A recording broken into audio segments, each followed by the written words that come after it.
Ok. Boa noite, pessoal. Bem-vindos à disciplina de Libras. Eu sou a professora Rayane. Eu sou formada, vou falar um pouquinho de mim, só para vocês me conhecerem brevemente. Eu sou formada em Letras Libras pela UFMT. Sou especialista em Educação Inclusiva e em Língua de Sinais. Possuo atesto, então eu sou também intérprete de Língua de Sinais. Tenho mestrado em Linguística com pesquisa em Língua de Sinais. E agora eu sou aluna de doutorado da UFMT, do Programa de Pós-Graduação em Estudos de Linguagem, com pesquisa em Língua de Sinais. Então, já dá para perceber que eu sou da área de Língua de Sinais 100%, né? Não saio dela. Já trabalhei como professora substituta na UFMT no curso de Letras Libras e em outras licenciaturas presenciais, incluindo o curso de Matemática presencial, de 2017 a 2019 e de 2021 até agora, começo de 2023. Então, tenho um pouquinho de experiência aí com o ensino de língua de sinais, mas focado no presencial, né? No ensino remoto, não tanto. Então, eu pedi desculpa para vocês caso não fique tão boa a aula assim. Vocês devem ter lido o fascículo do curso. Não sei se leram. Eu acredito que sim. Falou alguma coisa, Vilásio? Não. Que deu apareceu aqui um sinalzinho como se você tivesse falado, mas então, tranquilo. Então, se vocês não leram o fascículo, eu não coloquei na apresentação, gente, porque simplesmente assim, passou pela minha cabeça de trazer essa informação, né? Que na minha cabeça vocês já leram, mas eu vou falar aqui. No fascículo, né, a gente dividiu em 4 unidades, mas 4 unidades dentro de 3 semanas de aula, né? Então, a gente começou, na verdade, semana passada, no dia 8, e vamos até o dia 31 de outubro. Nós vamos ter 3 encontros, contando com esse de hoje, né? São 3 encontros às terças-feiras, então dia 24 e dia 31 também teremos encontro síncrono. O pensamento para essa disciplina, pessoal, entendendo que vocês são futuros professores, né? Alguns provavelmente já até são professores, já atuam. Eu dei mais ênfase pensando na parte prática, no aprendizado, do que na parte teórica, né? Tanto que se vocês olharem lá, leram o fascículo, já começaram a fazer, vocês observaram que só tem uma unidade teórica, as outras unidades elas são voltadas para a prática mesmo, para vocês tentarem aprender. Por que eu digo tentar aprender? Porque é muito complicado, gente. Se vocês já tentaram aprender uma outra língua, vocês sabem que para o aprendizado ser efetivo, vocês precisam de constância no estudo e também de contato com esse idioma de alguma forma. E eu sei que nem todo mundo tem contato com a língua de sinais, então a gente tentei fazer algo um pouco mais prático dentro daquilo que era possível para vocês, né? E então, as nossas aulas aqui, elas vão ser mais para a gente tentar fazer vocês praticarem, então já vou avisar agora, vou dar um tempinho para vocês se prepararem para esse momento, que se vocês puderem abrir as câmeras para a gente ir fazendo junto, para vocês irem sinalizando também, vai ser importante para vocês terem esse momento de prática. É obrigado a abrir a câmera? Não, porque eu não obrigo ninguém. Mas seria interessante se vocês puderem, no momento que a gente for falar um pouquinho, for entrar mesmo na parte prática, que seria a unidade 2 da disciplina, que vai ser o nosso segundo momento aqui da aula de hoje. Eu sei que algumas pessoas já começaram a fazer as atividades e já notaram que tivemos alguns probleminhas de digitação ali, né? A Marisa, que eu acho que acabou de entrar aqui, foi uma das que comentou, né? Fez o comentário de dúvida em algumas questões. Então, a gente vai fazer esse momento de tirar dúvidas também, explicar para vocês as questões, tá? Então, eu quero começar, gente, por uma parte teórica, mas eu vou tentar ser sucinta nessa parte teórica, porque apesar de entender que é importante, é relevante, não é muito o meu foco. Como eu disse para vocês, eu tentei direcionar para uma coisa mais prática aqui. Eu tenho a tendência a falar um pouco rápido, acho que vocês já acabaram de perceber isso, né? Então, se acelerar demais, ficar ruim para compreender, me sinalizem aqui no chat que eu consigo visualizar, tá? Eu estou com 2 telas, por isso que de vez em quando eu vou olhar para o lado, para poder estar conseguindo acompanhar vocês aqui, tá? Bom, eu quero começar esse momento teórico com vocês, trazendo um aspecto da história da educação de surdos. Apesar da gente determinar como a história da educação de surdos, a história da educação como um todo, ela se entrelaça entre as pessoas com deficiência, tá? Então, nós tentamos direcionar para a pessoa com surdez, mas, na verdade, boa parte desse aspecto histórico, ela está envolvida em todas as deficiências. Pessoas com deficiência intelectual, com deficiência visual, né, surdo-cegueira também. Então, ela, na verdade, ela meio que se entrelaça ali essa história, mas a gente tenta direcionar um pouquinho para a pessoa com surdez, né? Nós não temos tantas informações, pessoal, de fato sobre. A gente não tem tanto registro, porque, na verdade, se vocês forem estudar um pouquinho sobre a educação inclusiva, sobre a educação especial, esqueci qual que é o outro termo que a gente utiliza, vocês vão perceber que ela é algo recente. Então, esse olhar para a pessoa com deficiência e um olhar humano para a pessoa com deficiência, ele é muito mais recente, então a gente não tem tantos registros históricos. Mas quando a gente pensa na pessoa com surdez, a gente sempre remonta à Idade Antiga. A gente começa falando lá, porque é onde a gente tem pequenos registros, não no aspecto da educação, mas mais relacionado num aspecto da pessoa em si, né, da pessoa com surdez. E aqui eu já vou dizer para vocês que vocês não vão me ver muito falando deficiente auditivo, tá? Só para vocês entenderem, lá na parte de mitos do nosso fascículo, a gente fala um pouquinho, tem essa informação lá, que existem dois termos quando a gente pensa na pessoa que tem a surdez. Eu posso pensar enquanto pessoa surda e eu posso pensar enquanto deficiente auditivo. Esses dois termos, ele tem um caráter identitário, então tem uma questão de identidade, que tem muitos detalhes ali relacionados, mas de forma bem simples e tentando direcionar o máximo para vocês. A pessoa com deficiência auditiva, aquele que se considera deficiente auditivo, ele é aquele sujeito que não se identifica com a comunidade surda. Então, ele não se identifica com a língua de sinais, ele não se identifica com a cultura da pessoa com surdez, ele não tem esse contato com a comunidade surda, ele se vê muito mais como um ouvinte, né? Então, por isso, o deficiente auditivo. E é um termo muito da área médica e área jurídica, tá? E a pessoa com surdez, não, já é aquela pessoa que ela se enxerga como uma pessoa surda e que, portanto, ela tem uma língua diferente, ela tem uma cultura diferente, ela tem uma forma de aprender e interagir com o mundo diferente. Esse diferente, gente, não é algo ruim, tá? É só porque, pensa, a nossa interação, nós que estamos aqui ouvintes, é pela modalidade oral auditiva. Então, eu estou oralizando, vocês estão ouvindo, e a gente pode inverter esse papel. Então, a gente aprende pelo som, a gente interage muito relacionado com o som. A pessoa com surdez, não. O imagético, né, o visual, para ela é o principal. Né? Ela trabalha com uma língua visual motora. Então, ela sinaliza, ela produz com gestos, com movimentos, né, com sinais, e ela aprende pela visualidade, tá? Então, o diferente é nesse aspecto mesmo, mais de entender mais geral dali. Então, eu acabo utilizando muito mais surdo, gente, porque a maior parte das pessoas com surdez que eu conheço, né, pouquíssimos se identificam como deficiente auditivo. A grande maioria se identifica como surdo, né? Então, eu acabo utilizando mais esse termo. E não está errado, tá? O que vai estar errado? Se vocês falarem surdo-mudo. Aí vai estar errado com força, mas muita força mesmo. Inclusive, vocês correm risco de brigar na rua, hein? Que os surdos, eles não se importam de você se equivocar e chamar deficiente auditivo. Porque eles entendem que para nós ouvintes, como a gente não conhece a cultura, não conhece a comunidade, muitas vezes a gente não sabe que existe essa diferença. Mas o surdo-mudo, para eles, é muito ruim, porque isso é uma palavra, um termo que ele vem muito carregado, historicamente, de coisas negativas, tá? Para a comunidade. Então, o surdo-mudo, para eles, é algo que eles não aceitam de jeito nenhum. Então, surdo, deficiente auditivo, são dois termos corretos, tá? Mas, voltando aqui à parte da história, quando a gente pensa na pessoa com surdez, a gente vai ter alguns relatos ao longo da história, falando do sujeito em si.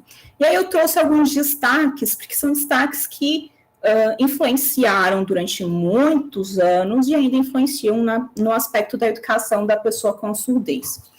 O primeiro destaque que eu faço é em relação ao Egito, né, sendo bem sucinta, porque no Egito, na Idade Antiga, ele é um ponto fora da curva, vamos dizer assim. Enquanto todos os outros lugares, Grécia, Roma, qualquer outro lugar, ia pensar a pessoa com surdez ou a pessoa com deficiência de forma geral como alguém amaldiçoado, um castigo divino, alguém que não merecia estar vivo, no Egito eles tinham um pensamento um pouquinho diferente.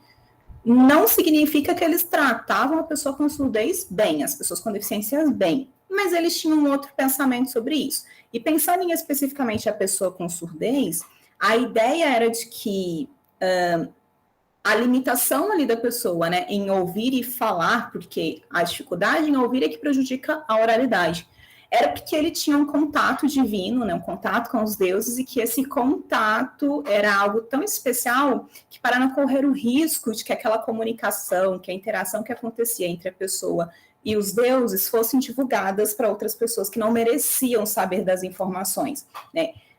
Já na Grécia e na Roma, a gente não tinha esse olhar, não, gente. Aqui a gente vai ver que é, como eu comentei, né, castigados, amaldiçoados. Vai ter o olhar de que eu não posso ter essa pessoa no meu meio familiar, na minha casa, porque se eu tenho uma pessoa com deficiência na minha casa, todo mundo vai saber que eu fiz algo errado contra os deuses, estou sendo castigada e ninguém vai querer se aproximar de mim. E aí tinha aquela prática da, usando um termo bonitinho, né, eliminação física. Termo correto, assassinato, né, eram mortos. Aqui a gente tinha métodos variados de morte. E isso é o que a gente tem de registro, né? Então, na Idade Antiga e durante muito tempo que a gente vai andar aqui, vou pular esse aqui que não tem necessidade, a gente vai ter a pessoa com deficiência, mas a pessoa com surdez, né? Como algo ruim. Não tinha que estar ali. Ela não tinha necessidade de existir. Se ela não tem necessidade de existir, a gente não consegue nem pensar em falar em educação. Porque ela nem era vista como uma pessoa. Então, logo, não tem nem como pensar em educação para a pessoa que tenha alguma deficiência ali. Quando a gente vem para a Idade Média, querendo ou não, a gente ainda continua a ter um pensamento ruim, negativo sobre as pessoas com deficiência. A gente continua pensando em não posso ter este indivíduo no seio familiar, não posso ter este indivíduo na minha vila, no meu feudo, no meu lugar de vivência, então eu vou matar. Eles só mudam o método de matar, tá, gente? Lá em Roma, em Grécia, o pessoal matava jogando de penhasco, afogando no rio. Aqui, morre queimado. Só que aqui a gente começa a ter um pouquinho mais de registro, um pouco mais de amplia um pouco mais a questão da pessoa com deficiência enquanto pessoa, tá? No sentido negativo ainda, nada positivo. Que aqui a gente tem a questão religiosa, ela impera muito na Idade Média. E aí, pensando por conta disso, eu estou tentando resumir tanta informação que eu quero entrar na prática com vocês hoje, e vocês não estarem tão cansados, que eu estou demorando aqui processar a informação para ficar mais sucinto, tá? Bom, pensando então aqui, né? A igreja, ela tinha um papel muito importante em como se davam as relações, em como se davam os acontecimentos, e algumas coisas foram proibidas, né? A igreja, ela proibia. E aqui a gente precisa deixar muito claro que eu não vou falar de uma religião específica, tá? Não tem nada a ver com religião, até porque ela não tem nada a ver com religião. É um contexto que a gente tem. Se eu tenho um período que é regido por uma religião ou pela igreja, então ela que vai determinar o que acontece e o que não acontece. Então, nesse período, a gente tem que os direitos, né, que eram comumente poucos direitos que existiam, mas que as pessoas tinham, as pessoas com deficiência não vão ter. Então, eles não vão poder casar, não podem ter filhos, não podem herdar títulos, não podem ter nada, né? Por isso, inclusive, que muitas famílias optavam pela morte, que afinal, se ele não vai poder ter nada, para que ele vai ficar vivo, né? Só vai ficar manchando, né, a minha família, então pelo menos deixa ele morre, ele não sofre, nem a gente sofre. Só que aqui a gente tem, né, quando vai chegando o fim da Idade Média, aqui a gente começa a ver algo relacionado com a educação.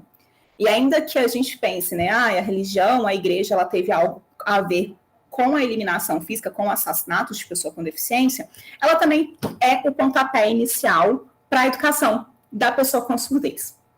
Por que ele é o pontapé inicial da educação da pessoa com surdez? Porque tem os monges beneditinos, e esses monges, eles tinham, quando, né, eles entravam no mosteiro, um dos votos que eles faziam era o voto do silêncio. É o voto do silêncio. O voto do silêncio é não poder falar nada em momento nenhum. Só que, entendam, quando a gente está em grupos, vive na coletividade, né, seja no mesmo ambiente de vivência diária, seja quando a gente vai para sai da nossa casa, a gente vem para o ambiente de trabalho, a gente vive no ambiente coletivo, nós temos regras, nós temos tarefas que são divididas. Então, eles precisavam, né, se comunicar de alguma forma, mas eles não podiam falar. E esses monges, eles desenvolveram um método de comunicação que era baseada em gestos. Então, eles não usavam oralidade por conta do voto de silêncio, mas eles desenvolveram um pequeno sistema de comunicação interna que era baseado em gestos. Esse sistema de comunicação, ele que é o pontapé inicial do pensamento, do ensino de pessoas com surdez, com um elemento a mais, né? Um elemento extra, além de pensar em oralidade e escrita. Ainda que a gente saiba que nesse período a questão da educação era algo extremamente restrito e pouquíssimas pessoas tinham acesso, né? Mas com esse sistema aqui, a gente começa a ver uma pequena mudança acontecendo nesse sistema social e sistema de educação, né? Para as pessoas com deficiência, para as pessoas com surdez. Quando a gente vai andando um pouquinho a partir desse sistema que eles têm, né, que eles desenvolvem, a gente vai ter o Ponce de León. Ponce de León foi um monge que ele sim começou o ensino. Ele, com base nesse sistema de comunicação criado ali na base de gestos, ele tentou ensinar a 2 irmãos da aristocracia espanhola. E ele teve muito sucesso no ensino desses irmãos. Por quê? Como eu comentei com vocês, a igreja, ela tinha um papel muito fundamental em questão de direitos, o que pode e o que não pode. Quando quando o Ponce de León consegue ensinar esses 2 irmãos, ele consegue mostrar que as pessoas com surdez, elas têm potencial de desenvolvimento, elas podem aprender como qualquer outra pessoa, que elas não têm nenhuma deficiência intelectual associada, porque ninguém conhecia a deficiência auditiva, ninguém sabia o que era surdez. Então, entendia-se que a pessoa que não ouvia, né, a pessoa com surdez, na verdade, ela também tinha uma deficiência intelectual associada, e por isso ela não quer aprender. Só que o Ponce de León, a partir desse sistema rudimentar de ensino de gestos, que, claro, ela era uma base para desenvolver o ensino, tá, gente? Então, ele partiu dos gestos para tentar ensinar a escrita, ensinar a oralidade, e aí eu vou dizer para vocês que a oralidade, ela é possível ser ensinada, em alguns casos, né? Não é obrigatório, não é algo que vai acontecer sempre, mas é possível. Então, Ponce de León, com esses 2 irmãos, conseguiu ensinar um pouco da oralidade. Ele conseguiu provar que as pessoas com surdez, nem todas teriam uma deficiência intelectual, né? Algumas poderiam sim aprender. Como ele conseguiu provar, junto com esses 2 irmãos de experiência, né? Que a pessoa com surdez, ela tinha potencial de aprendizagem de desenvolvimento, ela começou também a conseguir direitos. Porque aí, o que a igreja dizia, né? O que a igreja diz? A gente tem a confissão, né?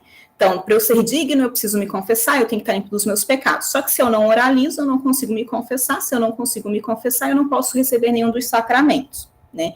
Então, quando esses irmãos, eles aprendem, eles conseguem desenvolver essas atividades que a igreja, que era responsável pela questão dos direitos, enxerga como, olha, não, eles são dignos, sim, de receber os direitos deles. E aí eles passam a ter a possibilidade, não é um direito garantido, hein? Mas ter a possibilidade de herdar título da família, herdar herança, né?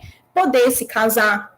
Então, aqui a gente, por conta desse grupo de monges beneditinos que criaram um sistema de comunicação por gestos, que foi utilizado por um outro monge para ensinar 2 irmãos da aristocracia, que a gente começa a ter um panorama de mudança em termos de educação e início, propriamente dito, de uma educação da pessoa com surdez. Estou indo muito rápido, gente?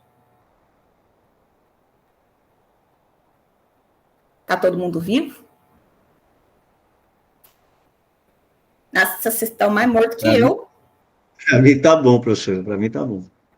Obrigado, Pedro. Gente, qualquer coisa vocês fazem assim, joinha, emojizinho de mãozinha para cima que tá indo tudo bem. Para baixo é que tem alguma coisa errada. Eu sei que vocês estão cansados, mas vamos tentar animar aí para interagir comigo, senão não vai fluir o negócio hoje. Mas então, partindo desse método de ensino aí que Ponce tentou estruturar e organizar, a gente vai ter um outro moço chamado Bonnet, que é esse osso bonito que está aí no slide para vocês, que ele tenta organizar isso em documento escrito, né? Porque, veja, a prática de registro de metodologias de ensino, do registro de forma geral, não era muito comum, porque era muito caro. Então, muitas coisas a gente não tem registro oficial. Então, esse método de ensino de Ponce, a forma, né, a metodologia de ensino dele, a gente não tem um registro dele. Mas Bonnet, ele começou a interagir com pessoas, entrar em contato com pessoas que aprenderam com Ponce de Leão esse sistema de ensino, essa metodologia de ensino em sistema de comunicação. Ele fez um livro, e nesse livro ele apresenta algumas informações. A gente não tem acesso mais a esse livro na íntegra, mas a gente começa a ter algumas informações ali de como ele fez para ensinar esses irmãos, né? Depois do Ponce de Leão e de Bonnet, né, que traz esse resgate ali da metodologia de ensino, a gente vai ter uma pessoa que, assim, quando a gente pensa em educação da pessoa com surdez, é o cara no mundo, né? Que é Michel Lepé. Lepé, ele era francês, e ele foi um dos primeiros professores a ensinar pessoas com surdez. Ele abriu a porta das portas da casa dele e convidou as pessoas com surdez a estarem indo lá para ele poder ensinar. E aí ele trabalhou muito na vida dele com o ensino de pessoas com surdez.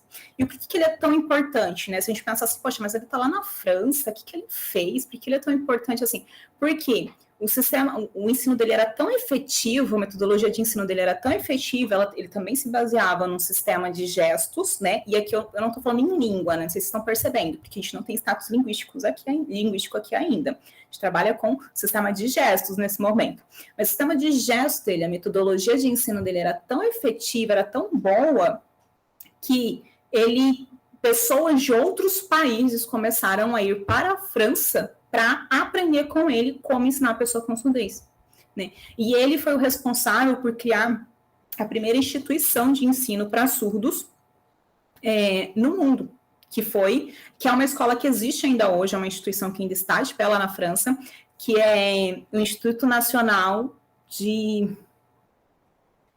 Ixi, esqueci o nome agora, gente. Eu lembro o nome original, que o nome original era Instituto Nacional de Jovens Surdos. Eu acho que ainda continua isso, Jovens Surdos de Paris. É uma instituição que continua de pé, porque assim, é uma instituição que durante muitos anos, e ainda hoje, ela é referência quando a gente pensa, né, no ensino da pessoa com surdez. E quem foi o responsável foi Lepé. Ele teve muito êxito, e o moço que está aqui do lado dele nesse slide, o Massy foi um aluno surdo, foi um surdo que ele ensinou quando estava no Instituto de Jovens Surdos de Paris. E Massy foi, assim, tão espetacular o ensino, ele desenvolveu tanto que ele começou a ensinar, ele começou a viajar para ensinar as pessoas como o surdo aprende, qual é a melhor metodologia de ensino para o surdo. É claro que do período que eles estão ali até hoje, a gente já teve muita mudança, a gente tem muitas alterações acontecendo e muita coisa que a gente está retrocedendo, né? Porque ainda é uma questão de teste, né, o que vai funcionar, o que não vai funcionar.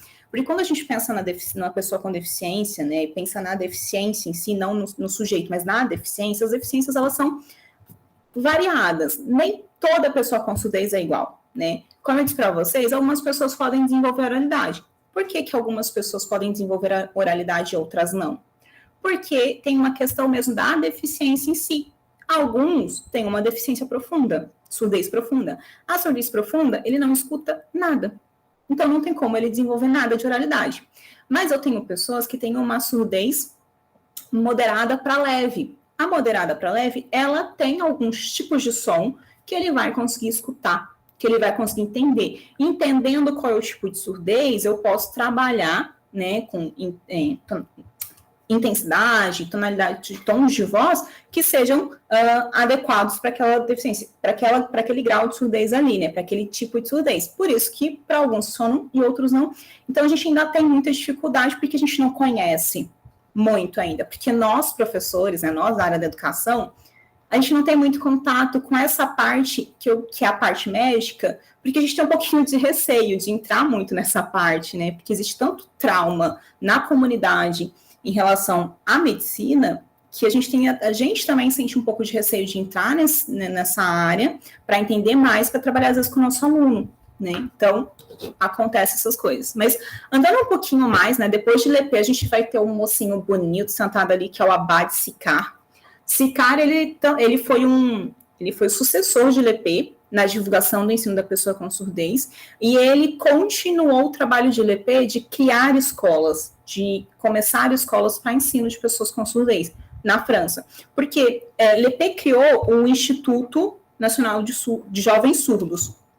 Só que era um lugar só, né, ali em Paris. Nem todo mundo conseguia se deslocar para Paris, né? Então, muitos surdos do interior, de cidades mais distantes, não tinham acesso à educação, porque ele não tinha como ir para uma instituição que ficasse mais perto de sua casa.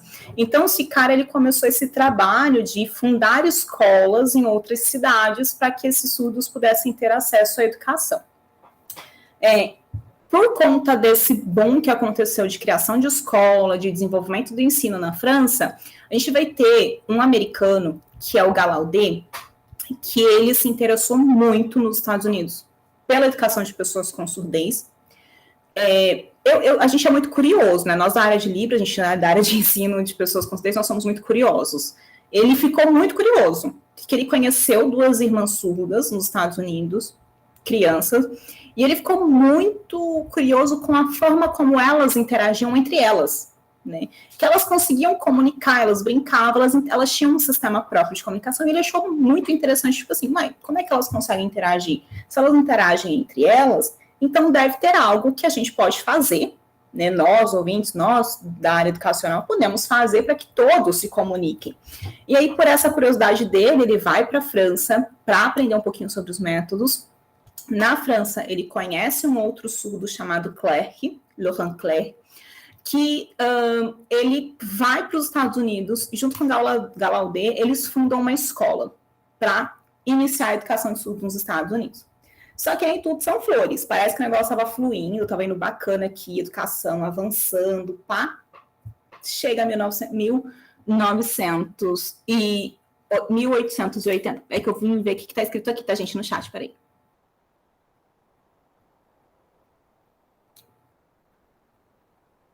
Isso, Vilas, ele tem mesmo uma contribuição na área matemática. Confesso que eu não conheço muito desse moço, tá, gente? Mas ele tem bastante, tem alguma influência, sim, bastante. Obrigada pela contribuição. Mas então, nem tudo foram flores, né? A gente tem um momento que parece que o negócio está avançando, que está deslanchando a educação da pessoa com surdez. Só quando a gente chega em 1880, a gente tem o Congresso de Milão. O Congresso de Milão é a grande decepção para as comunidades surdas. E foi uma grande tragédia para a gente da educação, porque, vejam, quando vem o Congresso de Milão, o que foi o Congresso de Milão, basicamente? Foi um congresso internacional em que foi debatido qual era a melhor metodologia de ensino para as pessoas com surdez. Por que inventaram um congresso assim? Porque estavam interessados em, de fato, ensinar as pessoas surdas? Não. Criaram esse congresso porque nós tínhamos 2 grupos.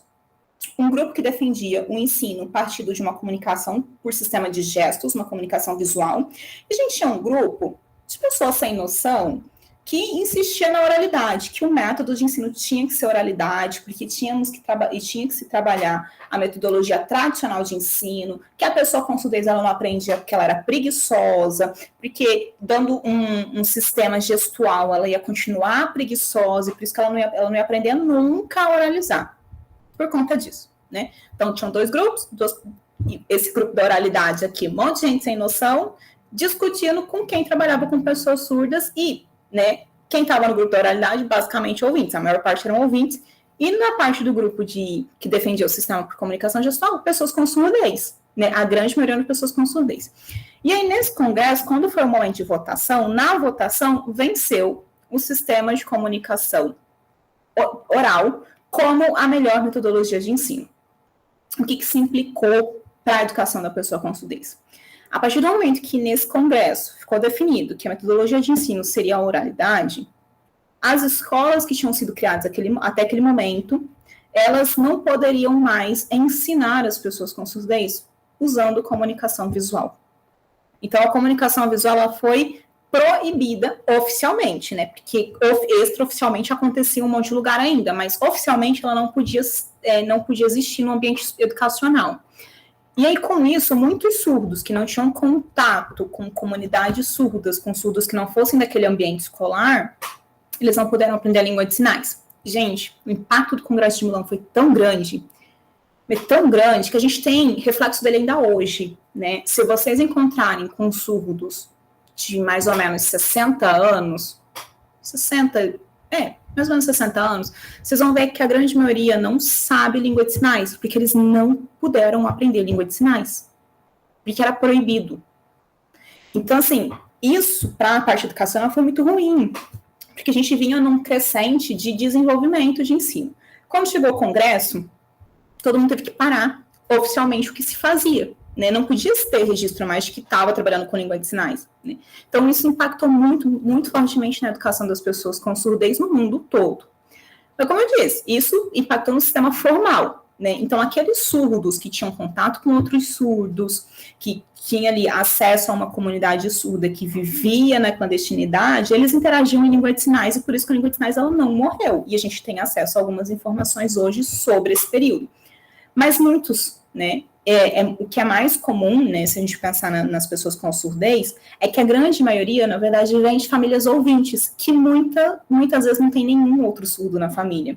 E as famílias não têm contato com língua de sinais, não conhecem a comunidade, e a criança, né, a pessoa só vai ter contato com a língua de sinais na escola. E aí, então, essas pessoas, elas são extremamente impactadas.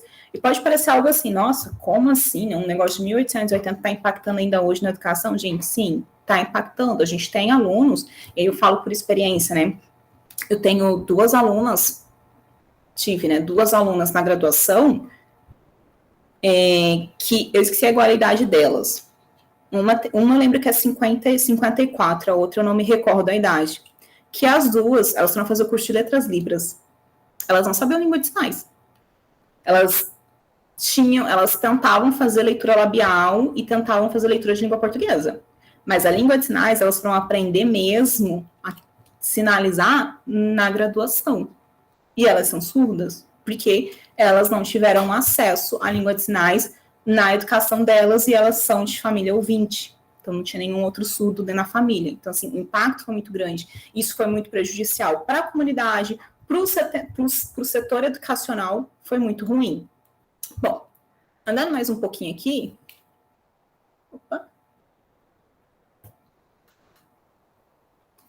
Andando mais um pouquinho aqui, eu trago e deixo uma indicação para vocês, tá? Eu coloquei essa moça, Helen Keller, e deixo uma indicação de lazer para vocês, que é assistir ao filme. Vocês podem assistir o filme Black.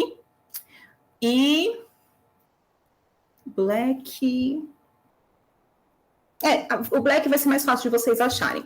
Que conta a história, é baseado na história dessa mulher. Helen Keller é uma surdo-cega, é uma pessoa surdo-cega, que ela veio de uma família endinheirada, né, conseguiu se desenvolver, mas assim, esse filme, ele traz um pouquinho desse olhar da educação, de como a pessoa com deficiência era vista e como se dá o processo educacional e como é tão difícil a educação e o acesso à educação para as pessoas com deficiência, principalmente se a gente pensa na surdez e na surdo-cegueira, e é um filme, assim, muito bonito. Isso, obrigado, Leonardo. Milagre de Annie Sullivan, era esse nome que eu queria. O Milagre de Annie Sullivan. Tem vários filmes, gente, que são todos baseados na história dela, mas o Black e o Milagre de Annie Sullivan são os que estão mais próximos mesmo da realidade da vida dela, tá? Então, assim, são dois filmes muito interessantes para vocês assistirem. Ele retrata bem esse processo de ensino e essa dificuldade mesmo que se tem, né? Independente de ter grana ou não, porque é interessante isso, porque ali a família, ainda que a família tivesse dinheiro, eles tiveram dificuldade para conseguir alguém que tivesse condições de ensinar a filha deles, né? E como as pessoas no entorno veem, né? A pessoa com deficiência naquela família. Então, são filmes muito interessantes. Se vocês forem um pouco emotivos, assim, pessoas mais sensíveis, vocês vão chorar. Então, já assisti com lencinho do lado. Mas são filmes muito bons que valem a pena a gente assistir. E é também para a gente conscientizar da necessidade da gente estar sempre com a mente aberta e querendo aprender mais para trabalhar com o nosso aluno, né? Porque vocês não estão isentos de encontrar, de terem alunos surdos cegos na escola de vocês. Isso é totalmente possível de acontecer. Não é comum, que nós temos poucos surdos cegos, mas a gente tem surdos cegos. Aqui, principalmente em Cuiabá. Né? No SEAD, a gente estava com 4 criancinhas ainda. Mas tem, então vocês podem vir a encontrar. Então, vocês precisam ter uma sensibilidade, um olhar, uma mente mais aberta para trabalhar, para tentar trabalhar com as diferentes deficiências, né? Com as diferentes peculiaridades, particularidades dos alunos de vocês. Mas andando um pouco, né? Depois de tudo que o Congresso de Milão fez, que regaçou com a educação da pessoa com surdez, a gente tem esse mocinho aí sorridente, que esse mocinho sorridente é o William Stockel. Esse moço aqui, gente, foi, assim, muito, muito importante para a educação das pessoas com surdez, porque o grande debate sobre a questão do ensino por comunicação gestual era a ideia de que a comunicação por gestos, ela não era uma língua. Então, como a gente vai ensinar um sistema de gestos, a gente não vai ensinar uma língua, a gente tem que ensinar uma língua para a pessoa com surdez. Por isso o pessoal batia tanto e ficou focado na oralidade, porque eles não enxergavam o sistema por gestos como uma língua. E esse moço, Stockel, ele é um linguista americano, era, né, já é falecido, um linguista americano, que ele resolveu estudar a comunicação gestual da comunidade surda dos Estados Unidos.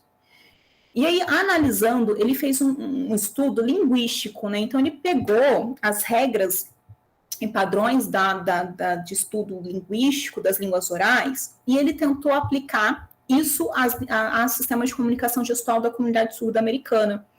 E ele percebeu que as regras que a gente tem para as línguas orais, elas também se aplicavam ao sistema de comunicação gestual da comunidade americana. Então, ele falou assim, se as mesmas regras que eu uso para analisar linguisticamente a língua oral, elas estão se aplicando ali para sinalização, para comunicação gestual, então isso não é uma comunicação gestual, isso aqui é uma língua. E como língua, ela tem que ser reconhecida, né? Ela pode ser ensinada, essa comunidade tem esse direito. Então, o estudo dele, que gerou dicionário, gerou alguns livros, foi muito importante para reacender a briga, a luta da comunidade e das pessoas da educação, que eram defensoras desse ensino da língua de sinais, para que fosse reconhecido. Então, a partir do que ele traz para a gente, né, das pesquisas dele, a gente tem um fortalecimento, e esse fortalecimento, ele conseguiu fazer o reconhecimento linguístico, né, da língua de sinais como língua, das línguas de sinais como um todo como língua, e isso permitiu que as comunidades, elas brigassem, né, elas lutassem pelo seu direito linguístico, que é o direito de ter acesso à informação e a interagir por meio da sua língua. Mas, sim, do mundo foi isso que foi importante. E aí que no Brasil, a gente tem pouquinhas coisas para falar, mas aqui pra gente no Brasil, tudo vai começar só em 1855, que é quando a gente tem o primeiro registro de uma interação via carta entre Rouet e Dom Pedro II, em que existe ali uma interação no sentido de querer fundar uma escola para pessoas surdas. Rouet, ele era francês, um professor formado pelo Instituto Jovens Surdos de Paris, estava aqui no Brasil por algum motivo, que não sabemos, e ele falou assim, cara, isso aqui está muito atrasado, bora fundar uma escola, vamos ensinar as pessoas surdas desse país aqui a se comunicar, a ter uma comunicação, a ter educação. Então, a gente começa aqui, né, com a criação do Imperial Instituto dos Surdos Mundos, esse é o nome original, tá, gente? Lá em 1857, que foi quando fundou a escola. Que continua até hoje, inclusive é a referência no país quando a gente pensa em educação de surdos, que é conhecido como INES, Instituto Nacional de Educação de Surdos, que fica no Rio de Janeiro. Então, esse instituto, ele foi o nosso pontapé inicial, pensando numa criação da língua brasileira de sinais, né, em estruturar, melhor dizendo, porque a gente já tinha uma comunicação ali existente. Só que com a criação do Instituto, a gente tem essa que a gente chama de institucionalização. A gente consegue ver a língua sendo institucionalizada, sendo passada dentro do ambiente formal de ensino. Bom, desse instituto, a gente nós temos um aluno que formou, que foi o José Flauzino da Gama. Ele formou pelo Instituto, pelo INES, E ele criou o nosso primeiro dicionário de língua de sinais, lá em 1875. E é muito interessante, assim, claro, muita coisa já mudou até hoje, porque a língua é um sistema que ela vai modificando, porque as pessoas vão mudando, vão surgindo tecnologias, a sociedade, ela muda, então a língua, ela acaba mudando também junto, né? Mas a gente tem muita coisa que a gente preserva desse período ali. E a gente vê uma marca muito forte da língua de sinais francesa na língua brasileira de sinais. Porque quem institucionalizou a nossa língua de sinais, né, foi um francês. Então, a gente tem uma marca muito presente ali. Mas esse estudo, essa publicação do Flauzino, ela foi muito importante para a gente, porque, querendo ou não, quando a gente pensa em uma língua, a gente pensa em dicionário. Por algum motivo, a gente direciona um pensamento de um dicionário. Quando a gente vai aprender qualquer língua, a gente pensa, nossa, eu preciso de um dicionário.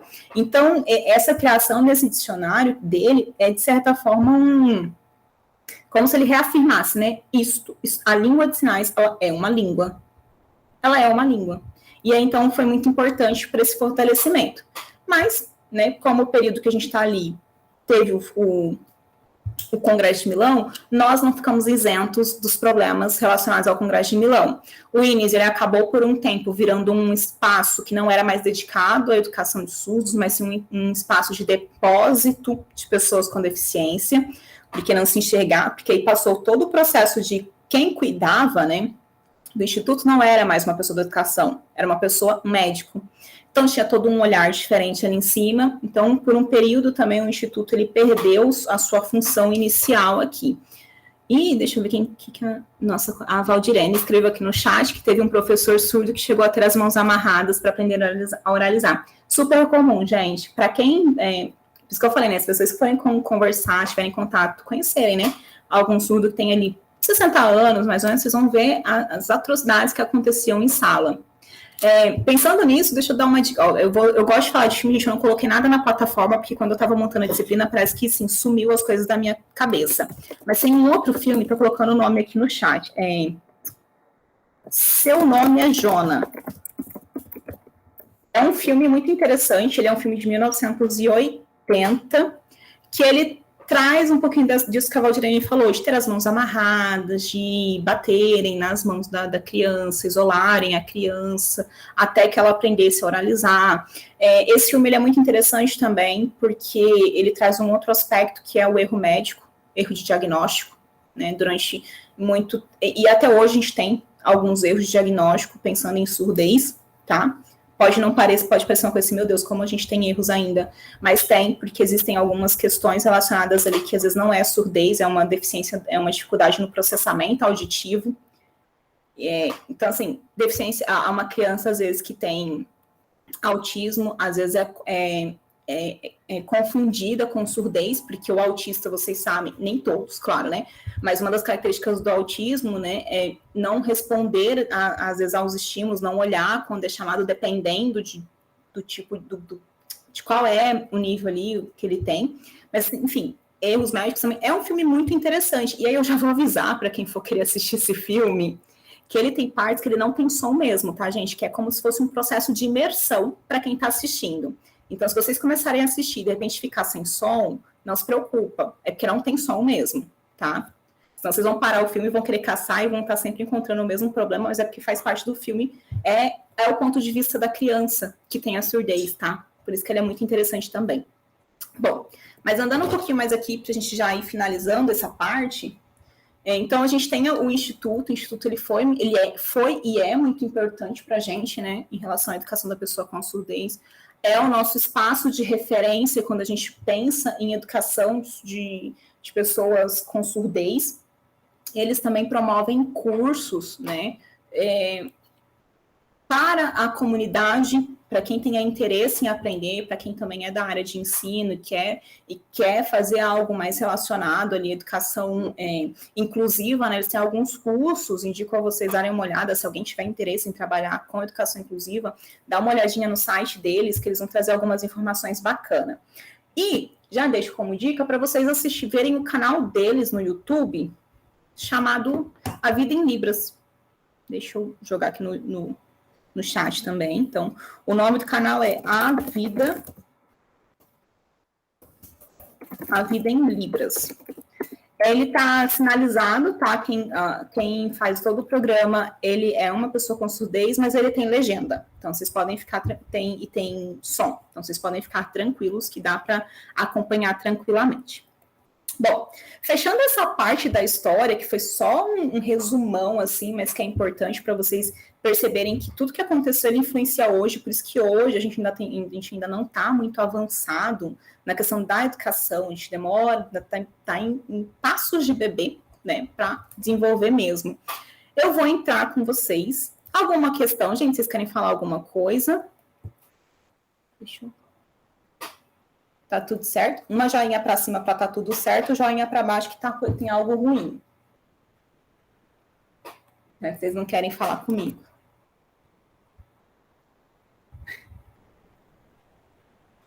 Adorei, gente, esse negócio da joinha para cima. Foi uma professora que estava comentando que ela usa isso. Eu adorei. Que aí vocês que ficam tímidos, vocês empolgam e conversam com a gente com os emojis. Tá, agora eu vou mudar aqui o slide, porque a gente vai entrar em Libras, que eu sei que vocês querem entrar em língua de sinais propriamente, né? Então, essa parte histórica foi só uma introdução, e aí também para aproveitar, para dar tempo de mais colegas irem chegando na nossa aula, e eu vou compartilhar com vocês uma outra tela aqui. Tá indo devagar, mas tá indo. Bom, aqui sim a gente vai entrar em língua de sinais. Bom, galera, quando foi elaborado o fascículo de vocês, foi pensado em o que é essencial para vocês, né? Um básico essencial, vamos dizer assim. O que é essencial e básico para dar conta do pessoal acompanhar. Então, vocês vão reparar, vocês devem ter reparado que ele é um pouco repetitivo. E a dica de ouro, que eu sei que os meninos já passaram para vocês, né? Que foi o Evilásio, a Eli, o Isaac, já passou para vocês, é que façam a atividade de fascículo. Porque se vocês fazem a atividade de fascículo, vocês têm mais facilidade para fazer o questionário. Por quê? Porque a estrutura é a mesma. Então, a ideia para fazer o questionário, né, na plataforma foi a mesma do fascículo, justamente para não ser algo muito distante do que vocês já viram, né, aqui comigo. E até porque os nossos tutores, eles são maravilhosos, mas eles não são da área de língua de sinais. Então, até para não sobrecarregá-los, às vezes, com coisas que talvez vocês poderiam perguntar que eles não conseguiriam responder, pensei dessa forma. Então, o que eu propus aqui para a gente? Para a gente pegar tudo aquilo que foi falado na unidade 2 do fascículo com as atividades. Opa, não corre não, filho. Vocês viram o alfabeto? Vocês viram lá que foi orientado que vocês, a cada semana, estudassem um pouquinho. Vocês estudaram o alfabeto? Agora eu vou pedir para vocês me responderem. Ok. Então, o alfabeto, ele tem algumas letrinhas que a gente precisa ter atenção. Qual letrinha que a gente tem que ter atenção? Porque são muito parecidas.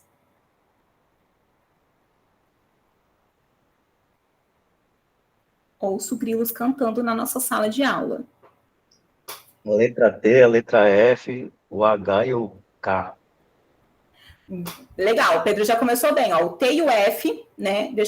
Me coloquem aí em destaque para vocês, gente, para ficar maior. A iluminação tá boa para vocês me verem? Para ficar bem claro? Tá. Então, vamos lá. Vou tentar aproximar minha mão também mais para ficar melhor para vocês. Quando a gente pega o alfabeto, ele não é saber apenas o alfabeto. Não vai dizer que vocês vão conseguir se comunicar em língua de sinais, tá, gente? Até porque a gente tem uma particularidade que eu não coloquei no nosso fascículo, mas eu trago aqui para vocês, que é o alfabeto, ele é a codificação da língua portuguesa. Então, ele pega simplesmente o que ele fez. Ele pega o nosso agráfico e traz para a visualidade. E nem todo surdo tem um bom conhecimento de língua portuguesa. A gente tem um processo de educação muito falho ainda. Então, muitos alunos com surdez, eles não desenvolvem bem a língua portuguesa. Então, saber apenas o alfabeto não vai tirar vocês da saia justa que pode acontecer de você precisar comunicar algo. Então, assim, o alfabeto, ele vai ter momentos que eles vão ser utilizados. Que momentos? Para falar o nosso nome, quando a pessoa vai sinalizar o nome dela. Quando a gente pensa em endereços que são muito específicos, tipo nomes de rua, não tem como a gente não fazer a datilologia, porque pensa, gente, quantas ruas existem na cidade? Faço na ideia. Agora, imagina se a gente tivesse sinal para cada rua. Quantas ruas não tem nome parecido? Ou quando não é igual, né, o nome. Então, ia ser assim, é um vocabulário muito grande, muito difícil da gente memorizar. A gente não ia memorizar, a gente ia memorizar simplesmente aquelas que a gente usa com frequência. Mas isso pode implicar que a outra pessoa não saberia a rua que eu estou falando. Então, assim, nem existe sinal para rua, para vocês terem noção, nome de rua, né? Porque é muito específico. Mas a gente tem sinal para bairro, que já é um pouquinho maior. Então, a gente vai ter momentos específicos para usar o alfabeto. Para falar de nome, para falar de endereços. A gente usa também para um determinado sinal que não existe ainda, né? Então, pensem em principalmente tecnológicos, área de tecnologia, a gente ainda tem coisas que não tem sinal, né? Então, muitas vezes a gente utiliza a datilologia, porque como eu não tenho um sinal, não existe mesmo um sinal, eu vou fazer a palavra ali, que a datilologia é a soletração, né? Para questionar a pessoa, para apresentar para a pessoa ali a informação que eu quero. Então, ele é muito restrito, né? Mas, ainda que ela seja restrito, o alfabeto ele é uma boa base para a gente memorizar sinais. Então, vocês precisam ter bem claro quais são as letras do alfabeto aqui, para que vocês consigam também memorizar os sinais depois. Porque, às vezes, a gente vai falar assim, como que é o sinal? Deixa eu perguntar para vocês. Como que é o sinal de aluno? Qual letra que eu preciso usar para conseguir sinalizar? Vocês viram isso nessa unidade? Valdirene está ali, ó, letra A. Então, se eu não sei a letra A, como é que eu vou fazer? Porque a gente vai por associação, não tem como, a gente vai associar ainda mais no curto tempo que a gente tem, a gente precisa de uma estratégia mais rápida. Então, eu preciso memorizar, porque eu associo ali com a letra, né, da configuração de mão com o sinal. Então, aluno. Então, vocês me falaram aqui, o Pedro me falou que a letra T e a letra F, então a letra T é o dedão aqui para dentro do meu dedo indicador, e a letra F, ela tá aqui, ó, para fora. F de fora, dedão para fora. Não sei se vai fazer muito sentido, gente. Para mim sempre super fez sentido, mas eu vou deixar um consolo para vocês, assim, na alma. Estou na área de língua de sinais há alguns anos, estou desde 2009, e até hoje, e todo mundo que eu converso, que trabalha com língua de sinais, a gente tem que dar aquela travadinha entre a letra T e a letra F. Isso é normal, tá? Porque a gente não está acostumado a pensar por letra, né? Então, às vezes tem que fazer, você fica, opa, aí você vem. Então, isso é normal, tá? Mas o importante é vocês saberem que existe essa diferença para que vocês tenham a atenção para se autocorrigir quando for necessário, né? Então, a letra T com a letra F, deixa eu ver aqui que a Valdirene, não, a Marisa falou G e o L, né? De fato, o G e o L é muito próximo, eu não coloquei na minha colinha aqui, mas o G e o L também é muito próximo. Eu fiz uma colinha aqui pra gente, então, ó, a letra A com a letra S são passíveis a gente errar, porque o A, ó, o dedão fica aqui pro ladinho. E a letra S tá aqui na frente. E muitas vezes vocês vão sinalizar e vocês não vão perceber que vocês erraram. Mas a outra pessoa vai perceber, né? Então, vocês têm que ter um pouquinho de atenção dobrada na hora de fazer essas letras aqui. Outra letra que a gente tem, o F e o T, que o Pedro falou, né? O F aqui com o T, que são muito próximos, só muda o posicionamento do meu dedão, né? Um tá para dentro, outro tá para fora. Então, essa distinção aqui, no momento que a gente está sinalizando, é muito comum a gente também se equivocar. Eu coloquei o G com o Q, Marisa? Eu não coloquei o G com L, mas a gente pode acrescentar aqui o L também, que de fato eles são próximos, né? Porque o G, o meu dedão tá aqui, coladinho com o meu dedo indicador. O Q só muda que ele tá para baixo. E em relação ao G com L, volta. O G tá aqui com o meu dedão do lado e o L, o dedão tá aberto, né? Então, isso aqui também ele é muito próximo, a gente tem que tomar um pouquinho de cuidado para não equivocar nesses sinais. O Pedro tinha falado do H com K, né? E aí eu acrescentei mais um, Pedro. H, K e o P. Porque todos os três são a mesma configuração. Vocês conseguem ver bem, gente? Eu estou tentando aqui para mostrar bem, ó. O K, o P e o H, eles têm essa estrutura de mão. É essa estrutura. O que vai mudar é o movimento. Quando eu estou com o H, ele vai para o lado. Quando eu estou com o K, ele vai subir. E quando eu estou com o P, ele vai descer. É isso que vai mudar. Movimento. Parece bobo. Fala, nossa, só o movimento nem facinho de aprender. Quero ver quem fez aqui a atividade da datilologia, lá que tem as palavras soletradas, que pegou certinho as palavras, que viram como é possível ali o equívoco, né? Então, essas letrinhas aqui, e tem mais uma, essas letrinhas ali, são as que mais a gente tem que tomar cuidado pela proximidade entre uma e outra. E aqui, né, temos o alfabeto, todo completinho, que é o que está na apostila de vocês, no fascículo de vocês, que é sempre bom vocês terem ele por perto, para memorizar, para praticar. Tirem 5 minutinhos por dia, gente, 5 minutinhos, no máximo 10, vocês não precisam mais do que isso. Por dia, vocês conseguem aprender bastante, praticar bastante, tá? Vem uma palavra, faz que nem criança, quando tá aprendendo a ler, que vai passando na rua e vai tentando ler outdoor, vocês vão andando, vocês vão estar aqui com um colega, conversando, vai, pega assim, meu colega chama João, como é que eu faço João? João. Minha amiga ali chama Isabela. Vou tentar fazer o nome dela aqui. Vai praticando com o nome dos amigos para vocês terem o alfabeto não de forma linear. Por quê? Porque praticar assim, ó, A, B, C, D, é fácil. É fácil. Pode, assim, parece difícil no começo, mas é fácil. O difícil é vocês pegarem quando vocês precisam entender uma palavra que está sendo dita ali. Que as letras estão fora de ordem. Né? Então, pratiquem com nomes, pratiquem com palavras que vocês tenham ali ao alcance de vocês. Quem tiver filho, recruta o filho para estudar com você aí, ensina ele, já vão praticando junto. É bem interessante, dá para vocês fazerem essa interação bacana. Bom, o alfabeto, e aí eu não vou fazer o alfabeto com vocês, não. Eu vou dar mais ênfase para nossas atividades que está lá no fascículo. Esse aqui, eu acho que foi a Marisa que já andou fazendo as atividades, né, Marisa? Acho que foi o seu, que inclusive que eu já olhei, não tenho certeza. Então, ó, quais são os nomes que estão aqui, gente? Vocês conseguem identificar? Eu vou fazer aqui para vocês. Marisa mesmo que já fez. Ó, o primeiro nome, tá, ó, deixa eu pegar aqui bem na luz. Esta letrinha.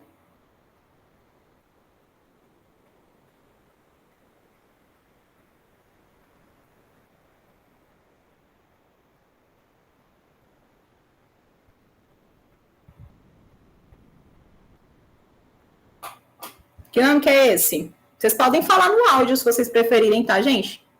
Ou não, vocês são livres também. Rafael. Isso. Só Pedro que abre o áudio para falar. Isso aí, Pedro. Rafael. Tranquilo, facinho. As meninas escreveram aqui no chat. Rafael. Tudo bem. Segundo nome ali. Eu sei, gente, por... maravilha, Josiane. Josiane já foi rápida. Obrigada, Josi. Arrasou. Então, ó, eu sei que... Oi? O outro é Lourdes. Isso. Opa, a Josi já tá aqui, gente, ó. Eu sei... Adoro assim, tem que ser assim mesmo, gente, mais dinâmico. Eu sei que imagem, às vezes, é um pouco mais difícil da gente ver, da gente entender. Porque tá parado, não tem movimento, né? Às vezes não tá muito nítido. Só que eu fiz alguns trabalhinhos com vocês em algumas atividades em vídeo e outras atividades por imagem. Porque os nossos materiais em língua de sinais, a gente não tem muitos, né? E o que vocês vão encontrar prioritariamente nos espaços escolares, nos espaços educacionais, são materiais impressos. Então, vocês têm que tentar ter esse olharzinho assim já para entender um pouquinho da imagem.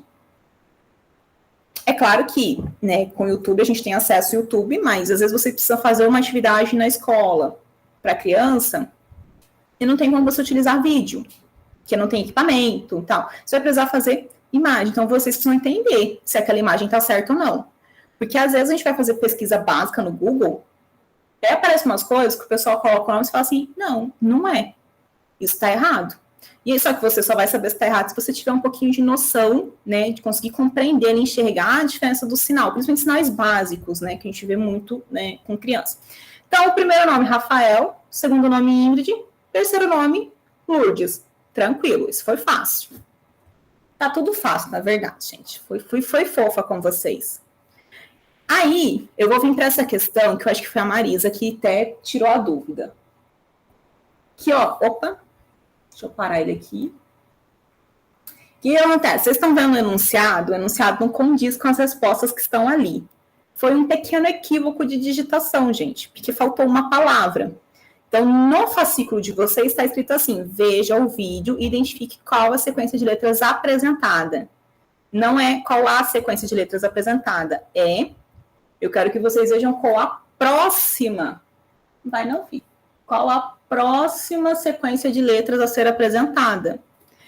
Por quê? Qual que é a ideia? Que vocês não só vissem aqui e identificar, tá, eu sei qual é a letra que está aqui, mas o que vem na sequência? Para ver a memorização de vocês.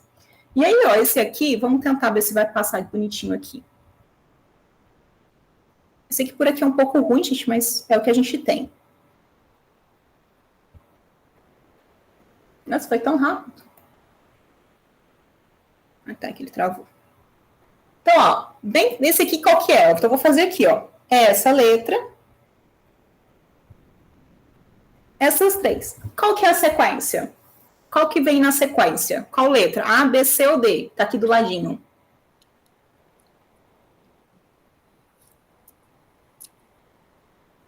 JKL.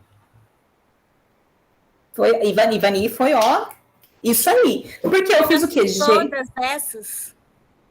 Ah, muito bem, mas era para vocês fazerem mesmo. Aqui era só para a gente ir tirando dúvida, caso tenha ficado, e para reforçar aqui com vocês. Gente, quem quiser abrir a câmera para a gente ter uma interação e vocês sinalizarem, tá? Seria interessante, fiquem à vontade, não vou obrigar ninguém. Mas pelo menos pratiquem junto. Então, ó, se eu tenho o G, o H e o I. Oi, Valdirene. Valdirene abriu o vídeo. Vou te colocar em destaque aqui para te enxergar melhor. Peraí, deixa eu até tirar o meu em destaque aqui para te ver mais. Aqui, te coloquei em destaque aqui. Então, se eu tenho o G, o H e o I, só pode vir na sequência J, K e o L.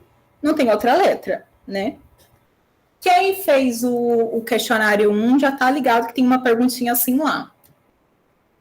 A próxima sequência de vídeo, o próximo vídeo também, é uma sequência de letras para a gente identificar ali o que tem que vir. Opa, o que tem que vir na sequência?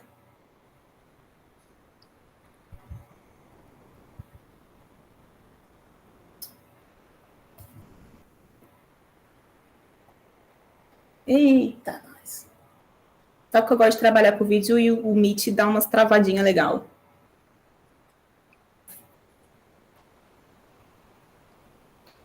Então aqui a gente tem, ó.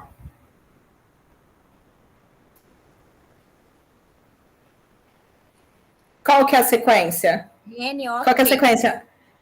Isso, meninas. Val sinalizou e a Ivani falou pra gente ali. N-O-P. Tranquilo? Facinho? Vocês... Não, tava fácil, para. Fui fofa com vocês, gente. Podia ter apertado mais vocês aqui. Eu sou fofa de vez em quando. De vez em quando eu sou fofinha com vocês. Não sempre, não com frequência. Esse aqui, não, esse aqui sim. Aqui... Eu vou pedir para vocês, quem quiser digitar, quem quiser falar, né? Quem já fez, já deve estar anotado aí bonitinho no canto, mas esse aqui são palavras. Então, são 6 palavrinhas que tem nesse vídeo aqui. E vocês conseguiram, quem já fez isso aqui, ficou tranquilo para fazer? Achou fácil para fazer? Esse eu achei fácil, mas agora a 2 eu tô achando um pouco difícil, porque daí é muito rápido e tem uns gestos lá que não é do alfabeto. Tipo a 15 mesmo, atividade 15 eu achei difícil, ainda não fiz, não tive tempo ainda, mas eu vi que é bem difícil. E as outras da unidade 3, é da unidade 3, né? É da 2, a 15 tá na 2, mas parece que ela pega uma sequência da 1. A 15, peraí, deixa eu tentar, Tá deixa eu pegar aqui. Eu vou abrir aqui o fascículo, porque eu já não me lembro agora a ordem. Mas ela não tem uma explicação antes daí, mas ela é uma sequência tipo da 1, mas está na 2. Já sei por quê, mas é porque é uma junção de informações. Porque as informações foram dadas soltas e nessa questão a gente juntou essas informações. Então, a gente vai chegar nela, Ivani. Eu acho que a gente pode fazer isso no final, ela hoje, para já tirar a dúvida. Então, aqui também é uma sequencinha de letras, palavras. Então, eu vou pular essa aqui, porque eu quero mostrar para vocês o quanto vocês aprenderam já só pela unidade 1. Unidade 2, no caso, né? Eu vou para os números ordinais aqui com você. Cardinais, ordinais e quantitativos. Na língua de sinais, a gente tem essa distinção. Existem essas três categorias de número.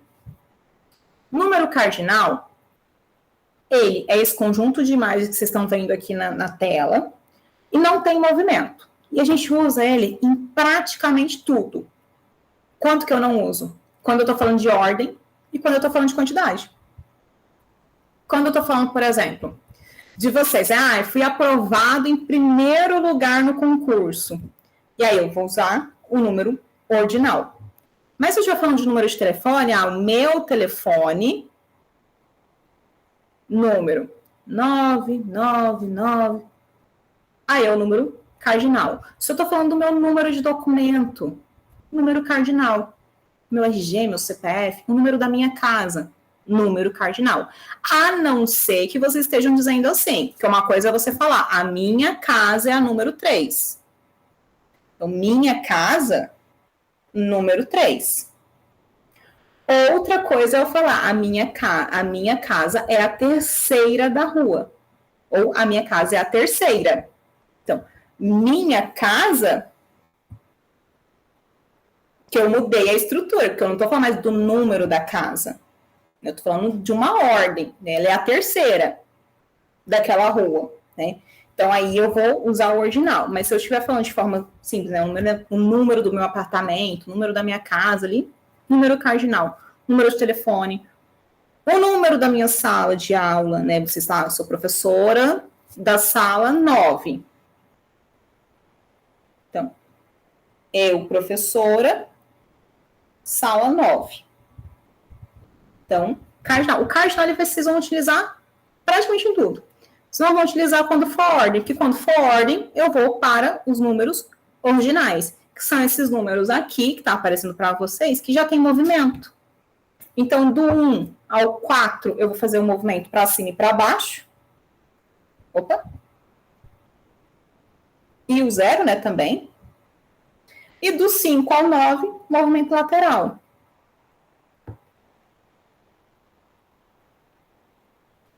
Não tem segredo. O que vocês precisam saber aqui do número ordinal, porque já que a gente fala assim, tem movimento. Mas pensa num número maior, tipo 1014, né? Eu quero falar o número lá 1014. Eu vou fazer movimento em todos os números, vai ficar muito estranho, vai ficar muito ruim para acompanhar. Então, a gente não faz movimento em todos, eu deixo o movimento apenas no último. Então, vamos pegar esse número aqui, 1014, que eu não me lembro agora como é que... Gente, professora maravilhosa, né? Esqueci como é que fala a pronúncia correta do número, gente, quando a gente fala ele em ordinal. Fugiu da cabeça. Então, eu vou falar 1014, só que pensem aí, é ordinal. Então, 1, 0, 1, aí o 4, eu vou colocar o movimento. Se eu pensar em 15º,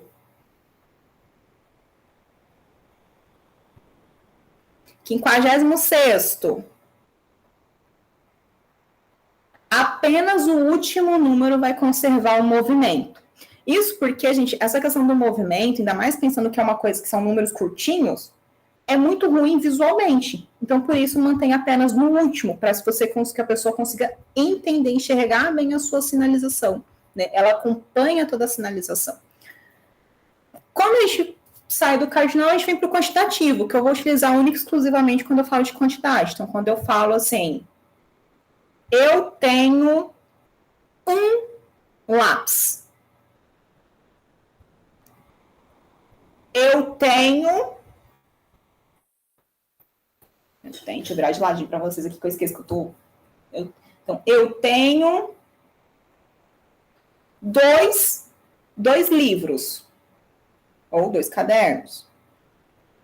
Eu tenho 3, mulherada, né? Eu tenho 3 bolsas.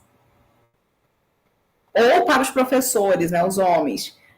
Eu tenho 3 mochila.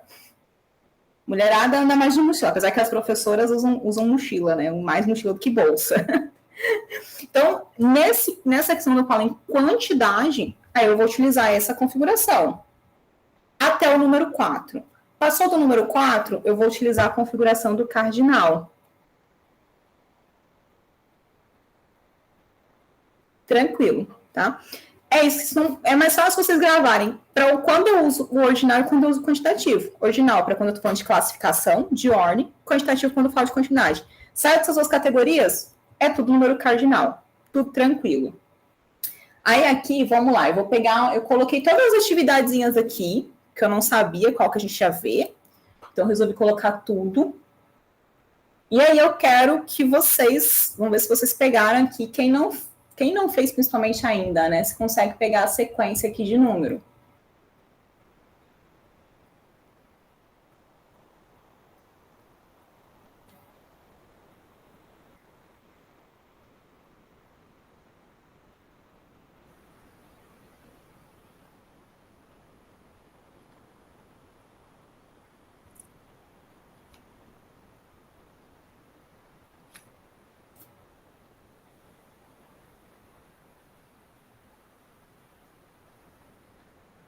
Eu sei que eu fui malvada nessa, gente. Eu fui bem malvada nessa sequência de número. Eu sei. A Ivani já tá estudiosa, a Ivani já pegou. Alguém sabe essa sequência de número? É uma sequência longa, né? Posso falar? Pode falar, Ivani. 2, Aham. 0, 1, 8, 1, 1, 1, 4, 2, 0, 6, 1. Arrasou. Ele trava mesmo, tá, Valdirene? Porque o Meet ele não tem um suporte adequado para a gente passar vídeo. Tá? Ele trava bastante. Isso aí mesmo, Ivani, arrasou. 2018, 111, 420, 61. É um número longo, grande, que é o número do RGA dos alunos da universidade, né? São sempre números bem gigantes que os alunos precisam memorizar. Então, é um número mais extenso, mas não foi difícil. Foi tranquilo, porque se vocês estudarem os vídeos, né, vocês conseguem pegar ele tranquilo. Aqui no número, eu vou passar, porque aqui é vocês estudarem número, vocês conseguem pegar e fazer todas as atividades. Eu vou para as pequenas frases. Por quê? Não sei, né, se vocês notaram, vocês já conseguem fazer pequenas frases com essa primeira unidade de Libras mesmo. Antes de entrar nessas pequenas frases, deixa eu falar isso aqui para vocês. São os iniciadores de conversação que a gente chama, que é para chamar a atenção, né, da pessoa. Quando vocês quiserem começar a conversar com uma pessoa com surdez, vocês vão ser educados. Só que o nosso educado, existe duas formas de a gente fazer isso. A primeira é esse movimento. Vocês podem fazer aqui ou fazer aqui, porque o movimento, esse sacolejar aqui, ele chama a atenção para a pessoa com surdez. Nós, ouvintes, temos um campo de visão um pouco mais limitado. Alguns têm um campo mais grande, mas de forma geral nós temos um campo visual mais limitado. Mas o surdo não, como ele desde sempre, né, ali, trabalhando a visualidade, aprendendo sobre o mundo, o campo de visão deles é um pouco mais ampliado. Então, o movimento, mesmo que venha um pouco mais da lateral, chama a atenção dele. E aí ele vai olhar para você e aí você vai iniciar a sua comunicação. Uma outra forma da gente começar a comunicação é aquele toquezinho de leve. Toque leve, para, simplesmente vocês estão, por exemplo, nas costas, ou ele está virado para o outro lado, o toquezinho para chamar a atenção. Se ele puder conversar com vocês, ele vai conversar. E tem uma terceira forma, que eu não coloquei aqui, porque eu não tinha como eu não conseguia representar isso em imagem para vocês.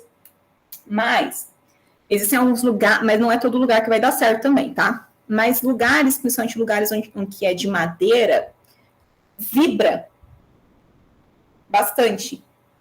E eles têm mais sensibilidade à vibração. Então, bater o pé no chão, provocar essa vibração no chão, é uma forma também de chamar a atenção. E algumas estruturas físicas também acontece isso, a gente reza para que não seja erro do engenheiro, né? Mas, por exemplo, lá na UIL, que é o nosso ambiente do Instituto de Linguagem, né, que estão os cursos de letras, que é onde os alunos surdos estudam também, o nosso chão, ele vibra. Então, muitas vezes a gente está numa ponta do corredor e quer chamar a atenção do aluno que está lá na metade do corredor para frente. A gente bate o pé no chão. Bate o pé no chão, o chão vibra, ele olha para a gente. Então, é uma outra forma de você conseguir chamar a atenção para iniciar uma comunicação, tá? Não tenham... Às vezes a gente fica com tanto receio de atrapalhar, às vezes, a comunicação da pessoa surda, que a gente atrapalha mais, sem perceber. Então, às vezes eles estão conversando aqui, e aí você quer passar. Vocês não precisam ficar assim, ai, desculpa, por favor, né? Deixa eu passar. Não. Só faz assim, ó. Desculpa e passa. Para eles é melhor do que você ficar parando, né? Esperando ele terminar a comunicação dele ali, porque você distrai mais ele do que se você simplesmente passar, tá? Então, assim, quer iniciar uma comunicação, movimentos da mão, movimentos vibratórios chamam a atenção e aí ele vai conversar com você. Como alunos surdos, vão precisar fazer isso muito, porque dispersa bastante na sala. Como os ouvintes, né? Adora fofocar, conversar. E eles vão precisar direto fazer assim, sacudir a apostila, né? Pegar a apostila e fazer assim, ó. É mais que o movimento da folha, volta aqui, olha para mim, olha para mim. Então, vocês podem utilizar esses movimentos que vai ser tranquilo para vocês chamarem a atenção. Bom, partindo daqui, só para comentar sobre isso, que a gente tem receio, como é que eu vou começar a conversar? Bem básico, gente. Exatamente como a gente faz também, às vezes, com os ouvintes, né? A gente, às vezes, está com um colega, assim, que está ali conversando, a gente só faz assim, né? E aí ele já olha para a gente. Olha, a Valdirene já está ali praticando tudo bem. Então, vamos começar com nossos pequenos sinais aqui. Saudações básicas. Deixa eu só olhar aqui para eu poder ver melhor aqui. O oi. O oi é o O com I. Oi. Posso usar a qualquer momento do dia para começar qualquer comunicação. Posso fazer puladinho, posso fazer redondinho, pode fazer só assim. Vocês podem fazer. É variado, gente. Por que o oi é variado? Porque o cumprimento, principalmente o oi, o olá, ele vem carregado com uma expressão também facial e corporal, que é a forma como a gente, de fato, demonstra o que a gente quer, o que a gente está pensando, o que a gente está sentindo. E o oi, ele traz para a gente muitas informações. Por exemplo, a gente consegue saber se a pessoa está de bem com a vida, se ela acordou com o pé atrás ou não, pelo oi que ela dá pra gente. Porque se ela fala oi, você vai falar, acho que ela não dormiu bem essa noite, não. Se a pessoa já vai falar assim, oi, opa, pelo menos, dormiu, essa daí dormiu, recuperou as energias. E se você tem aquela amiga que adora acordar cedo, super serelepe, papapá, animadíssima, como ela já vai chegar assim pra vocês. Oi! O que não sou eu, tá, gente? Eu de manhã, não, esquece. Mas depois do meio-dia ainda vai. Agora, de manhã o meu oi é esse. Que eu demoro para acordar. Então, a gente consegue trazer informações extras. E algumas formas a gente trazer informações para nossa comunicação é pelo movimento, então mudança de movimento, eu posso fazer oi, oi. E uma coisa bem curta e grossa, né? E junto disso, a minha expressão facial. Se eu estou feliz, alegre, saltitante, trazer aqui. Se eu não estou muito bem, tomei borocochô, acordei meio com mal-estar, expressão e o meu movimento. Então, o oi, a gente carrega muito isso. Na oralidade, a gente não tem entonação. Na língua de sinais, a gente tem a expressão facial e corporal. Então, o oi, olá. Olá. Olá, com as duas mãozinhas, com uma mãozinha. Vocês podem estar fazendo. Aí vocês entram assim, mas professora. Olá. Tchau. Mesma coisa. Como é que eu vou distinguir? Um tá chegando, outro tá saindo. Não, brincadeira. Não tem muito como a gente distinguir, gente. Porque assim, não existe muito uma diferença. Mas você vai entender pelo contexto. Se a pessoa tá chegando, você vai, tá dando um olá, não vai te dar tchau, né? Vai ser nesse sentido. Por isso que eu falei, quando a pessoa está chegando, quando está saindo. Porque não tem, de fato, uma distinção. É diferente da gente falar o tudo bem. Quando eu sei que alguém está me respondendo, quando alguém está me perguntando pela minha expressão. E aí eu vou tentar mostrar para vocês aqui que a expressão, como é importante uma expressão. Gente, eu tirei o óculos, eu sou um pouquinho cega, não enxergo vocês aqui, tá? O tudo bem... antes de eu fazer, né? Deixa eu contar para vocês como que eu ensino vocês a fazer o tudo bem. Faz a mão da coxinha. Isso aqui é mão de coxinha que eu chamo, gente. A mão da coxinha, ela tá na frente da boca. E é muito importante essa informação. Tem que estar na frente da boca. Ou, no máximo, aqui no queixo, assim, ó. Mas de frente. Pelo amor de Deus, não encosta. Faz só aqui. E abre. E aí, vocês fazem um joinha. Isso é o tudo bem. Vou contar porque que eu falei, pelo amor de Deus, não me façam aqui. Vai estar gravado, mas é importante. É coisa feia, mas é importante, né? Gente, aqui é xingamento. É um xingamento. E é um xingamento, eu vou escrever no chat, porque o chat não fica registrado. Eu vou colocar o que significa. Aí no chat para vocês o significado. Então, assim, é meio pesado. Então, vocês têm que tomar um pouquinho de cuidado para não fazer aqui, para a pessoa não achar que você está xingando ela, tá? Então, tudo bem. Ok, essa é a mecânica do sinal. Mas o sinal, ele não é só a estruturação da mão e fazer. Ele tem uma expressão ali. Então, eu vou olhar para a Val aqui. Val que está olhando nos meus olhos, né, Val? Estamos olhando uma nos olhos da outra aqui. E vou perguntar para a Val se está tudo bem.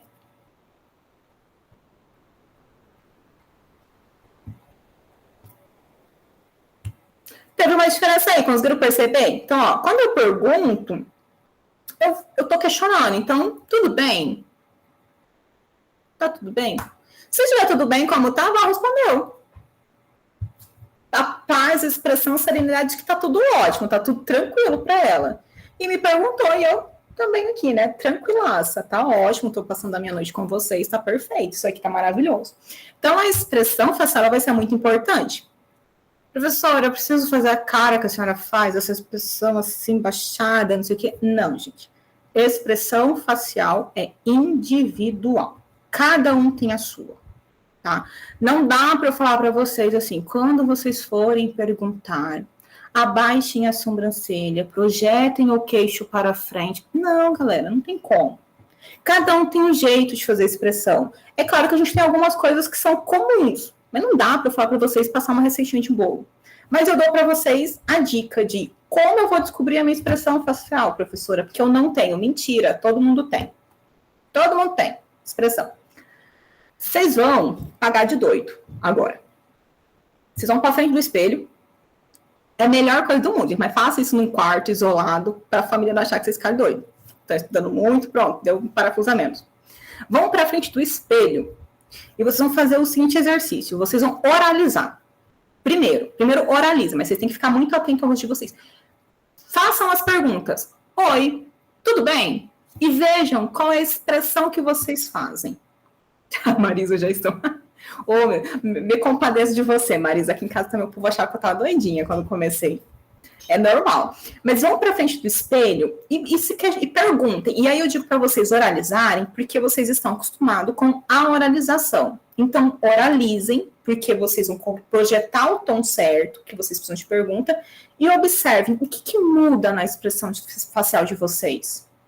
Você baixa as suas sobrancelhas, você projeta o queixo para frente, ou você não, você coloca para baixo. O que você faz? O que você faz ali? Qual é a expressão que aparenta? E aí, você vai repetir esse mesmo exercício, só que sinalizando. Então, você vai chegar na frente do espelho e vai falar assim, olha, eu vou brincar com vocês, tá, gente? Mas eu sou normal. Caso tenham dúvidas, eu sou normal. Mas eu tenho uma dupla personalidade, porque eu sou a Rayane Tainara. Então, tem uma hora que eu sou a Rayane, outra hora eu sou a Tainara. Então, eu chego na frente do espelho e falo assim, Tainara, tá tudo bem? E aí, a Tainara tem que responder pra Rayane, né? Que a gente tá fingindo que somos duas, ele é do espelho uma, eu sou a outra. E aí eu respondo. E aí eu vou conseguindo perceber. Quando vocês sinalizam, o objetivo é que vocês tentem reproduzir a expressão de quando vocês oralizam. Então, nas primeiras vezes, vocês podem oralizar e sinalizar junto. Quando pegou o jeito, entendeu como é que é a mecânica da sua expressão facial, vocês vão sinalizar sem oralizar. E aí, a galera do óculos... Eu vou falar que vocês têm trabalho dobrado, tá? Nós que usamos óculos, a gente tem um trabalho triplicado quase. Porque os nossos óculos, geralmente, ele tampa um pouco a nossa expressão. Então, a gente precisa ter mais intensidade do que os demais, tá? Então, não vou dizer para vocês assim, tira o óculos para sinalizar. Vai ficar cego? Meus alunos viram para mim assim, professor, eu vou filmar sem óculos. Eu falei, e aí, você vai enxergar como? Você vai saber o que você tem que olhar? Não, mas é porque falaram que quem usa óculos tem que tirar o óculos para sinalizar. Gente, no dia a dia a gente não tira o óculos para sinalizar. A gente não tira o óculos para falar. Né? A gente tem que aprender a fazer as coisas com os instrumentos, porque se eu uso óculos é porque eu preciso. Então, vocês têm só que trabalhar essa dinâmica mais da expressão. Então, vai para frente do espelho na primeira vez, tira para você enxergar o teu rosto sem impedimento e descobrir onde está a tua expressão. Fiz isso, entendi? Bota óculos no rosto e agora você vai intensificar a sua sinalização ao ponto dela se sobressair ao seu óculos. Por quê? Porque no dia a dia, vocês vão estar sinalizando, conversando ali, usando o óculos. Dentro da sala de aula, o seu aluno ali, você vai estar ensinando, você vai estar usando o óculos. Aí sempre que você precisar pedir, você vai tirar o óculos, aí você sinaliza, aí bota o óculos de novo.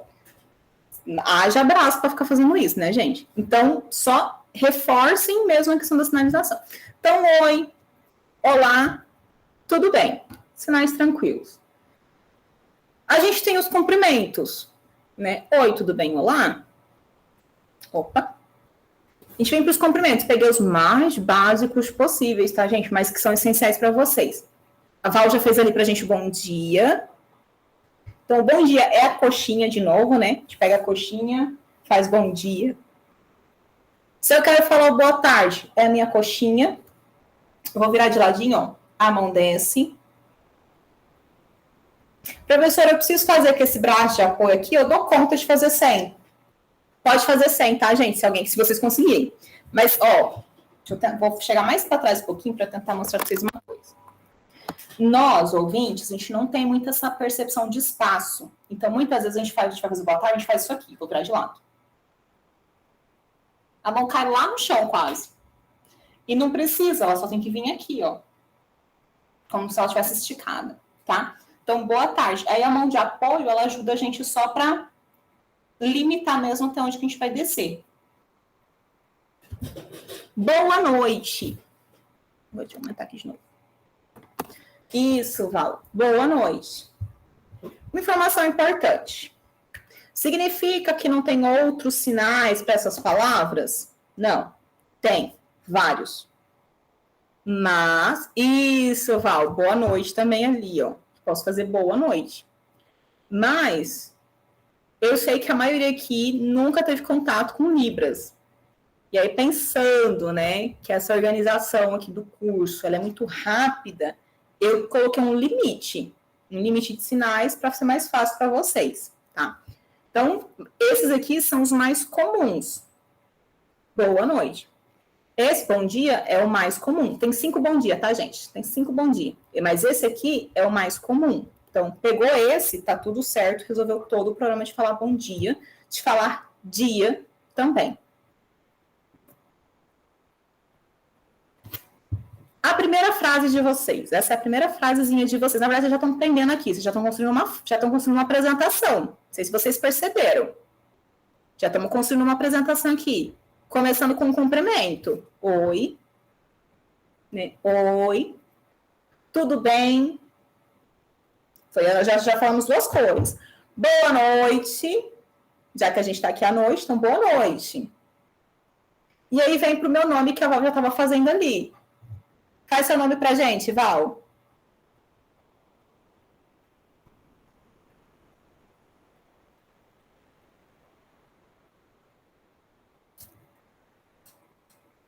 Então, meu nome.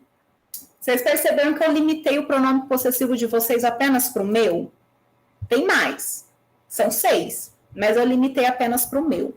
Por quê? Porque o meu, ele aparece em 90% das construções de nível básico que vocês precisam saber, tá? Então, meu nome, e aí a minha mão, ela vai para fora, então, se eu sinalizo com a mão direita, ela vem do centro do meu corpo para a mão direita. Se eu sinalizo com a mão esquerda, ela vem do centro do meu corpo para o lado esquerdo. Faço esse arrastar ali. Eu coloquei só de um lado, gente, mas vocês não tem problema de fazer para o outro lado. Não sei se tem alguém aqui que é canhoto, por exemplo, nessa turma, né? O que é comum é que destros tenham facilidade de sinalização, tenham a mão dominante direita, que canhotos tenham a mão dominante como sendo a esquerda. Mas isso não é uma regra, né? Às vezes a gente tem um inverso ali. Então, o sinal, não tem problema a gente mudar o lado, tá? Qual que é o problema só? É só você fazer assim. Faz assim, oi. Aí, de repente, tudo bem? Boa noite. Meu nome, que tem gente que sinaliza assim. Isso dá problema. Mas sinalizar tudo com a mão direita, sinalizar tudo com a mão esquerda, não é problema, tá? Fazendo o espelhamento correto do sinal, tá tudo certo. Então, meu nome é Rayane. E eu tenho um sinal, caso vocês queiram saber. Se não quiser, também vou falar, tá? Meu sinal é esse aqui, tá? É próprio da comunidade. História vergonhosa da minha vida, Val. Val, deixa eu extrair meu sinal, gente. Eu senti que foi uma crítica. Foi uma crítica velada, bonitinho, a minha vestimenta, porque eu ganhei sinal que eu andava só. Eu não gosto de blusa assim, tá? Eu tô aqui porque eu tô na aula com vocês para poder fechar mais, para vocês conseguirem ver o sinal bem. Mas eu gosto de roupa mais decotada, porque eu me sinto mais livre. Aí o surdo me deram o sinal aqui, com a do decote. Falei, oh, beleza. Mas tá tudo certo. Então, o meu nome, Rayane. Sussa, tranquilo. É a mesma forma que vocês vão se apresentar. E se eu quiser perguntar o nome de alguém? Como que eu posso fazer? A Val usou um pronome possessivo, que eu não coloquei para vocês, que esse aqui eu não apresentei. Que é o seu. Mas tem uma outra estrutura na Libras que a gente utiliza, que é o próprio você. É muito comum, na comunidade surda, não necessariamente utilizarem o sinal seu. Eles utilizarem o sinal de você. Você é nome. Ou, pensando em nome mesmo, só pegar aqui, ó. Porque expressão facial é maravilhosa, né? Professora, não está aparecendo mais a imagem sua, só seu nome. Opa, peraí. Pra mim tá aparecendo, normal. Meu também aqui já faz um bom tempo que não aparece. Oxe, gente, vocês não falam nada, mas vocês estão de macho. Peraí. Voltou? Para mim voltou, mas está travado. Deixa eu parar de compartilhar a tela. Pra mim tá normal. Pro restante também tá normal?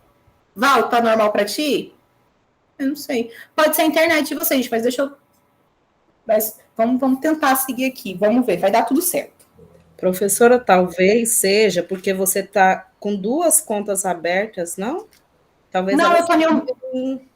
eu tô numa conta só. Agora está normal.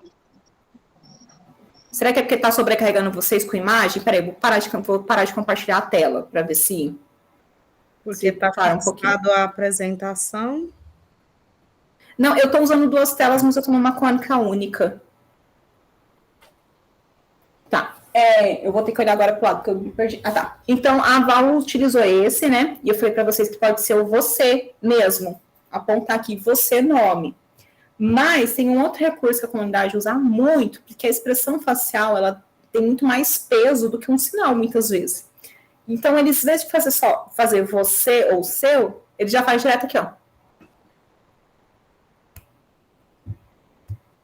Porque aqui já tá toda a pergunta. Que, ó, uma coisa ele fazer. Outra coisa ele fazer. Outra coisa.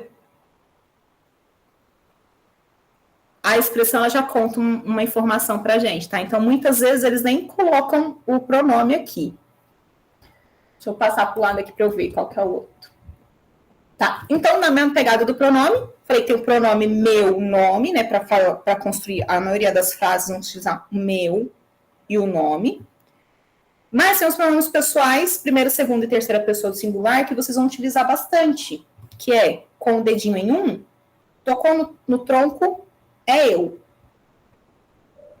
Mostrou para frente, olhando para a pessoa, é você. Nesse caso aqui, a minha pessoa é a Val, né? Que eu tô de olho no olho com a Val aqui. Apontei para o lado, não mantive contato visual, não significa que eu não posso dar uma olhadinha, tá, gente? Você pode dar uma olhadinha sim, só que você não mantém o contato. É o você, ou é o ele. Tá? Então, eu, você, ele. Apontamento. Se eu aponto para mim, sou eu. Se eu aponto para frente, para quem eu estou conversando, é o você. Se eu aponto para o ladinho, é o ele. Esse ele pode estar presente como pode estar ausente. tá? Não vamos entrar no mérito disso. Senão vai dar um nó na cabecinha de vocês aí. E aí, pegando esses pronomes, a gente já começa a fazer mais umas construções que servem para a apresentação básica de vocês. Eu não falei para vocês, mas a ideia foi assim, partindo do que era a ementa de vocês e partindo do quadro comum europeu de ensino de línguas, que foi montada essa aula. Então, o que o quadro comum, ele não trata de língua de sinais, tá, gente? Ele trata de línguas orais. Então, a gente faz uma adaptaçãozinha básica ali. O quadro comum, ele diz que um básico deve saber falar um pouquinho de si. Essa é a informação. Que a gente tem que sair de um A1, que a gente chama, que é o basicão ali, primeiro nível de estudo. Então, vocês já vão saber falar de vocês. Vocês já sabem dizer oi? Vocês já sabem dizer tudo bem? Vocês já sabem dizer bom dia, boa tarde ou boa noite? Vocês já sabem falar o nome de vocês? E agora vem a quinta informação aqui para vocês, que é dizer se você é surdo ou ouvinte. Por quê? Porque geralmente a primeira pergunta depois do nome de vocês, que a comunidade surda faz, é: você é surdo ou você é ouvinte? Só para confirmar, porque eles sabem, eles olham para a gente, já sabem que a gente é ouvinte, mas só para ter aquela confirmação. Então, ó, se eu for surdo, eu vou fazer aqui eu. O verbo ser e estar a gente não usa na língua de sinais, então eu, e eu vou direto para a informação. Surdo. Toca na orelha, vem para a boca. Surdo. Não, professor, a gente não é surdo, nós somos ouvintes. Então, nós ouvintes aqui, ó, eu, e a gente vai mãozinha aqui, ó. O sinal correto, bonito, perfeito, é assim. O que sai no dia a dia na comunicação diária? Isso aqui. Porque essa configuração de mão ela é um pouco desconfortável. Né? Então, mas ela é aqui, mas a gente faz muito isso. Tá? Então, as duas formas ela é aceita dentro da comunidade. Então, eu sou ouvinte. Ou eu sou surdo. E aí, para perguntar, vocês vão fazer o mesmo esquema do nome. Você, surdo, ouvinte. Você, Val.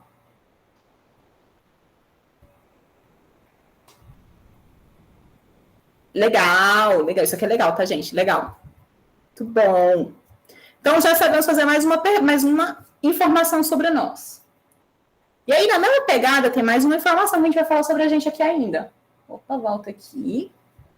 E aí, eu vou lá para o questionamento da Ivani, que falou da pergunta 15, né? Uma outra parte de vocabulário básico de apresentação de vocês. É informação de profissão. Eu sou aluno, eu sou professor, eu sou técnico. Qual dos três que eu sou? Então, ó, se eu sou aluno, que é o nosso caso aqui, no caso de vocês, mas o meu também, porque eu também sou aluna, nunca deixo de ser. Então, eu, e aí a minha mãozinha em A, aqui, ó, aluno. Eu, aluno. Se eu quiser especificar, eu vou ter que falar o curso bonitinho, mas não preciso falar nesse momento, só eu, aluno. Vocês podem querer falar assim, Poderia fazer o sinal de coordenador? Como que é o sinal de coordenador? Que eu pesquisei e não achei. Coordenador. É a letra C ou a letra R? Até que eu pesquisei e não achei esse sinal. Eu acho que eu não coloquei também no vídeo para vocês, né? Eu não me recordo, eu acho que não. Não tenho certeza, na verdade.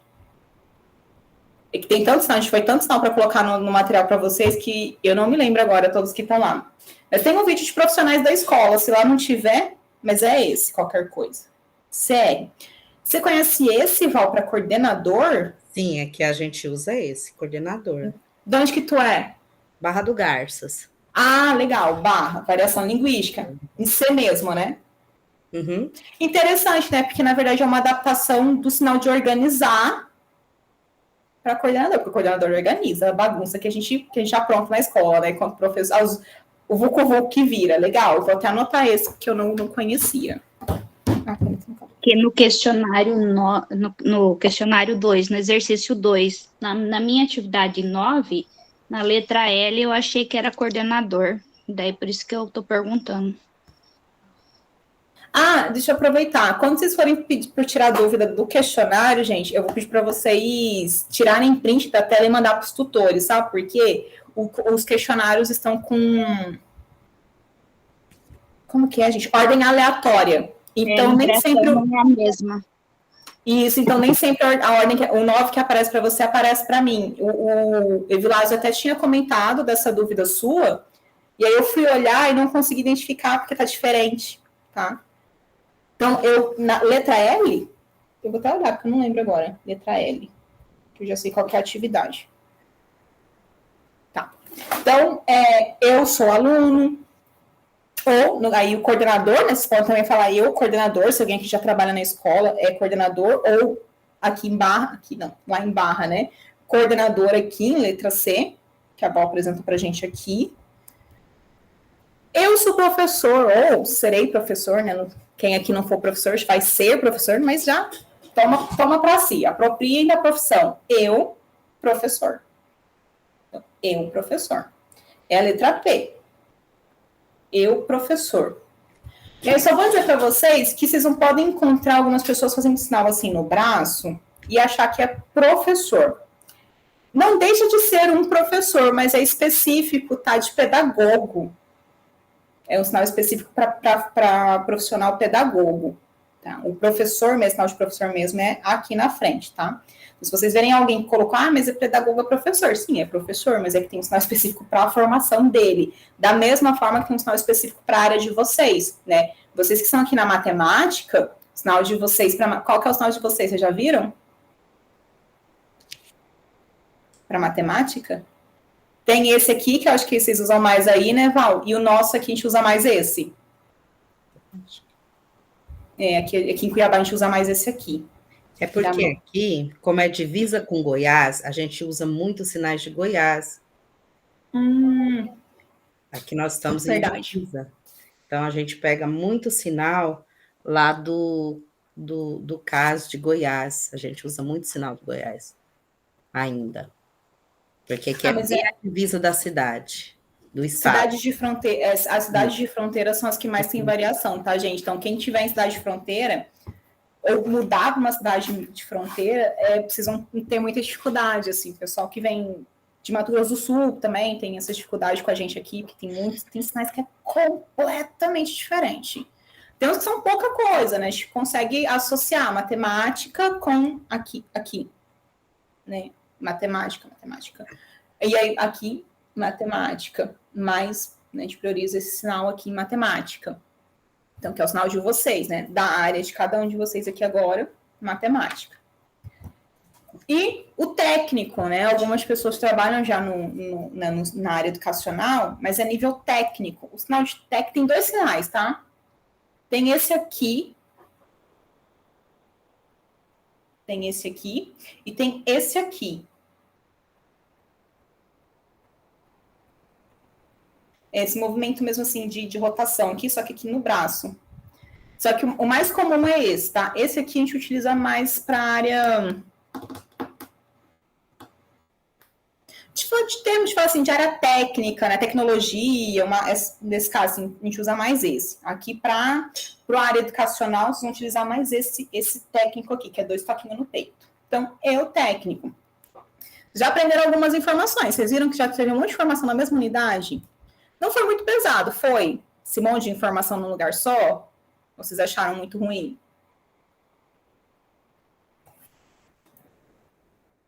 Eu vou lá pegar a sua questão 15, tá, Irani? Só um minuto aqui que eu tô pegando aqui o arquivo.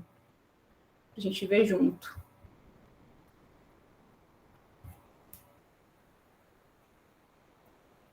Cadê?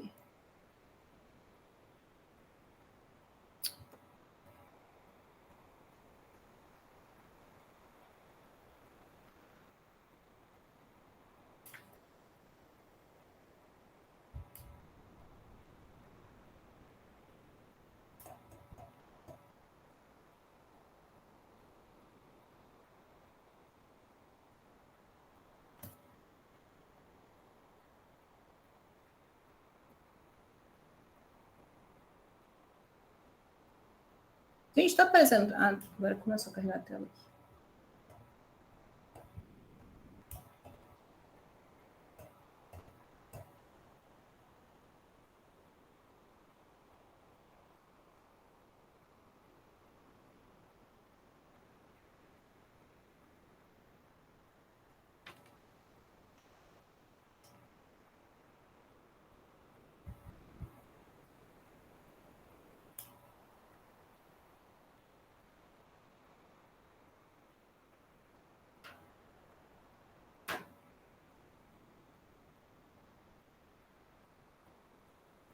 Vou aumentar, tá, gente? Peraí.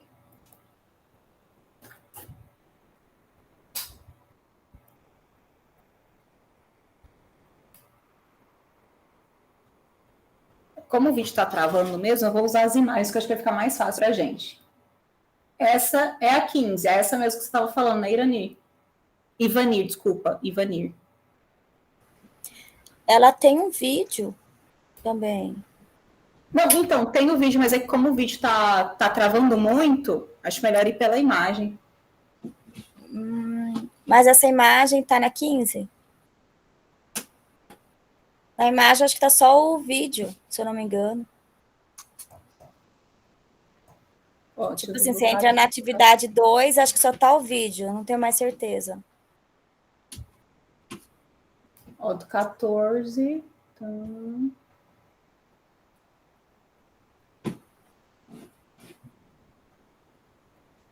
Aí vem essa daqui, e daí tá pulando pro 16.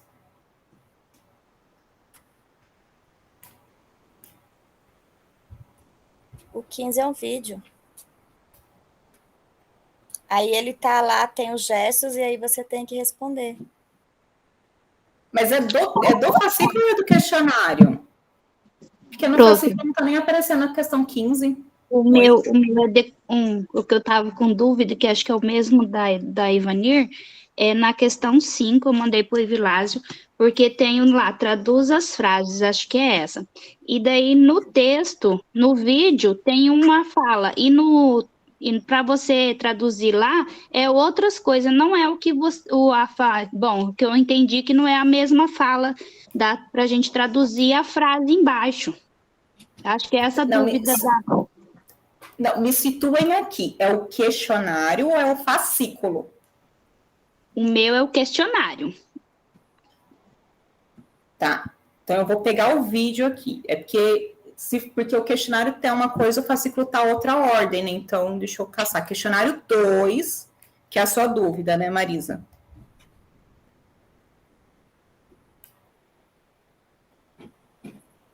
O meu é questionário 2 e a questão é a 5, só que eu não sei se a sua é a 5, né? Então, eu vou tentar compartilhar com vocês aqui a minha tela. Só mudar para cá, para outra tela, para conseguir compartilhar.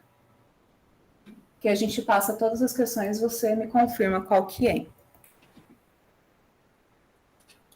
Essa aí, acho que é 15, não é? Não.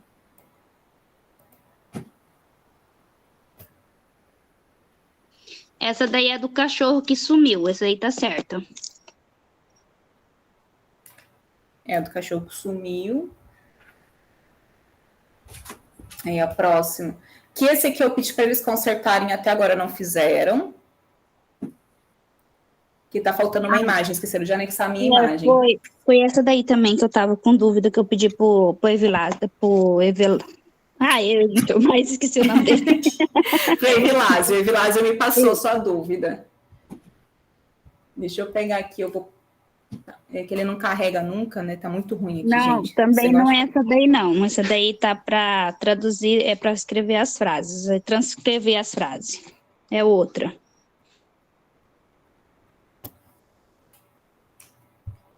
É que esse aqui são sinais, são palavras soltas, né? Sinais soltos. Esse é o ditado, né? Isso. Aí tem esse aqui que é de frase também. Assista ao vídeo e traduz as frases. Não, não é essa daí, não. É outra. 24, a atividade 24 é essa, vamos ver. 15, né? Que eu ensino. Opa. Essa aqui é para vocês colocarem qual é a informação que ficou faltando aqui Essa no daí meio. mesmo. Essa daí que não, eu não consegui identificar o que é que está escrito. Que fala ensino e o vídeo aparece outra coisa, só ser diferente. Vamos ver. É a letra A, aquele, vamos lá, atividade 21.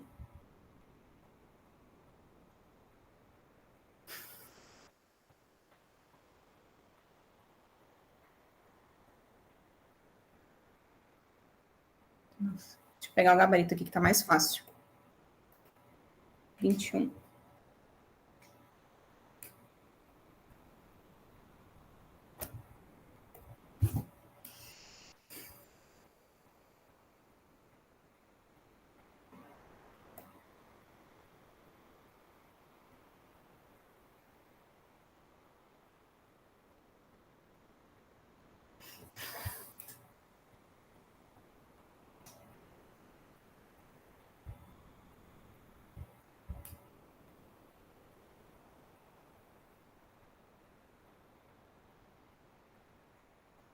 Tá trocado, Marisa. O vídeo tá invertido. Vou anotar aqui, vou mandar para Juliana amanhã cedo já, para ela solicitar a correção pro pessoal. Tá trocado o vídeo ou é o ABC e o D lá? ABC. Na verdade, foi misturado duas perguntas em uma. Tá misturado os vídeos de duas perguntas em uma. Era 21 e a 27 aqui, de vídeo. Aí eles colocaram a 21 e era para ser a 27.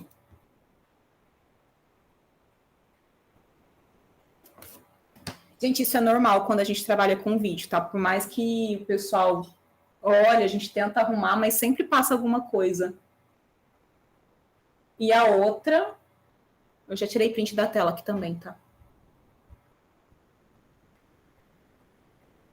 Eram duas, Marisa, qual que é a outra? A outra é aquela que tá faltando a imagem, você tava falando dos sinais. Tá faltando a imagem. Você já passou Isso, ela. então, aquela eu já tinha pedido para eles arrumarem semana passada, mas ainda não arrumaram. Eu mandei via e-mail, tinha avisado o Evilásio, né, Evilásio, que eu ia pedir essa correção, que eu tinha verificado, e eles ainda não corrigiram. Mas, gente, não se preocupa, tá? Caso, porque assim, eu vou ser muito sério para vocês, estou acostumado com isso no presencial, e quem faz essas coisas no presencial é o próprio professor da disciplina. Então, tem algum equívoco, a gente vai lá e corrige rapidinho. Só que no sistema da UAB, né, o EAD, não é o professor, tem que passar para o setor, e isso demora às vezes. Então, se porventura eles não corrigirem, não se preocupem em termos de nota, que aí vocês não são prejudicados. Aí eu dou a nota da questão para vocês, questão anulada, né? Questão anulada, a nota é de vocês, tá? Vocês não precisam se preocupar com isso. Mas eu vou solicitar a correção. Mas eu não sei se eles vão arrumar tempo, porque como a outra que eu pedi semana passada, até agora não tive notícias, não sei se eles vão mexer, mas aí não se preocupem com relação à nota, tá? E a sua, Ivanir, eu ainda estou tentando descobrir qual que é. Acho que era 15, é num vídeo desses aí. É porque eu ainda não consegui entender várias coisas aí, entendeu? Mas, gente, vocês estão indo lá na frente, vocês estão indo um pouco rápidas, não? Foquem em um passo de cada vez. Eu vou pegar pelo YouTube meu aqui, que fica mais fácil, tá? Para eu achar o vídeo 15. E como tudo foi mandado para o YouTube. Mas fiquem, assim... Eu vi lá, se você quiser parar de gravar, porque senão já tá super extenso isso aqui, porque agora a gente está tirando dúvida das questões, que eu estou tentando achar, que acho que para não ficar muito extenso o vídeo. Deixa eu pegar aqui.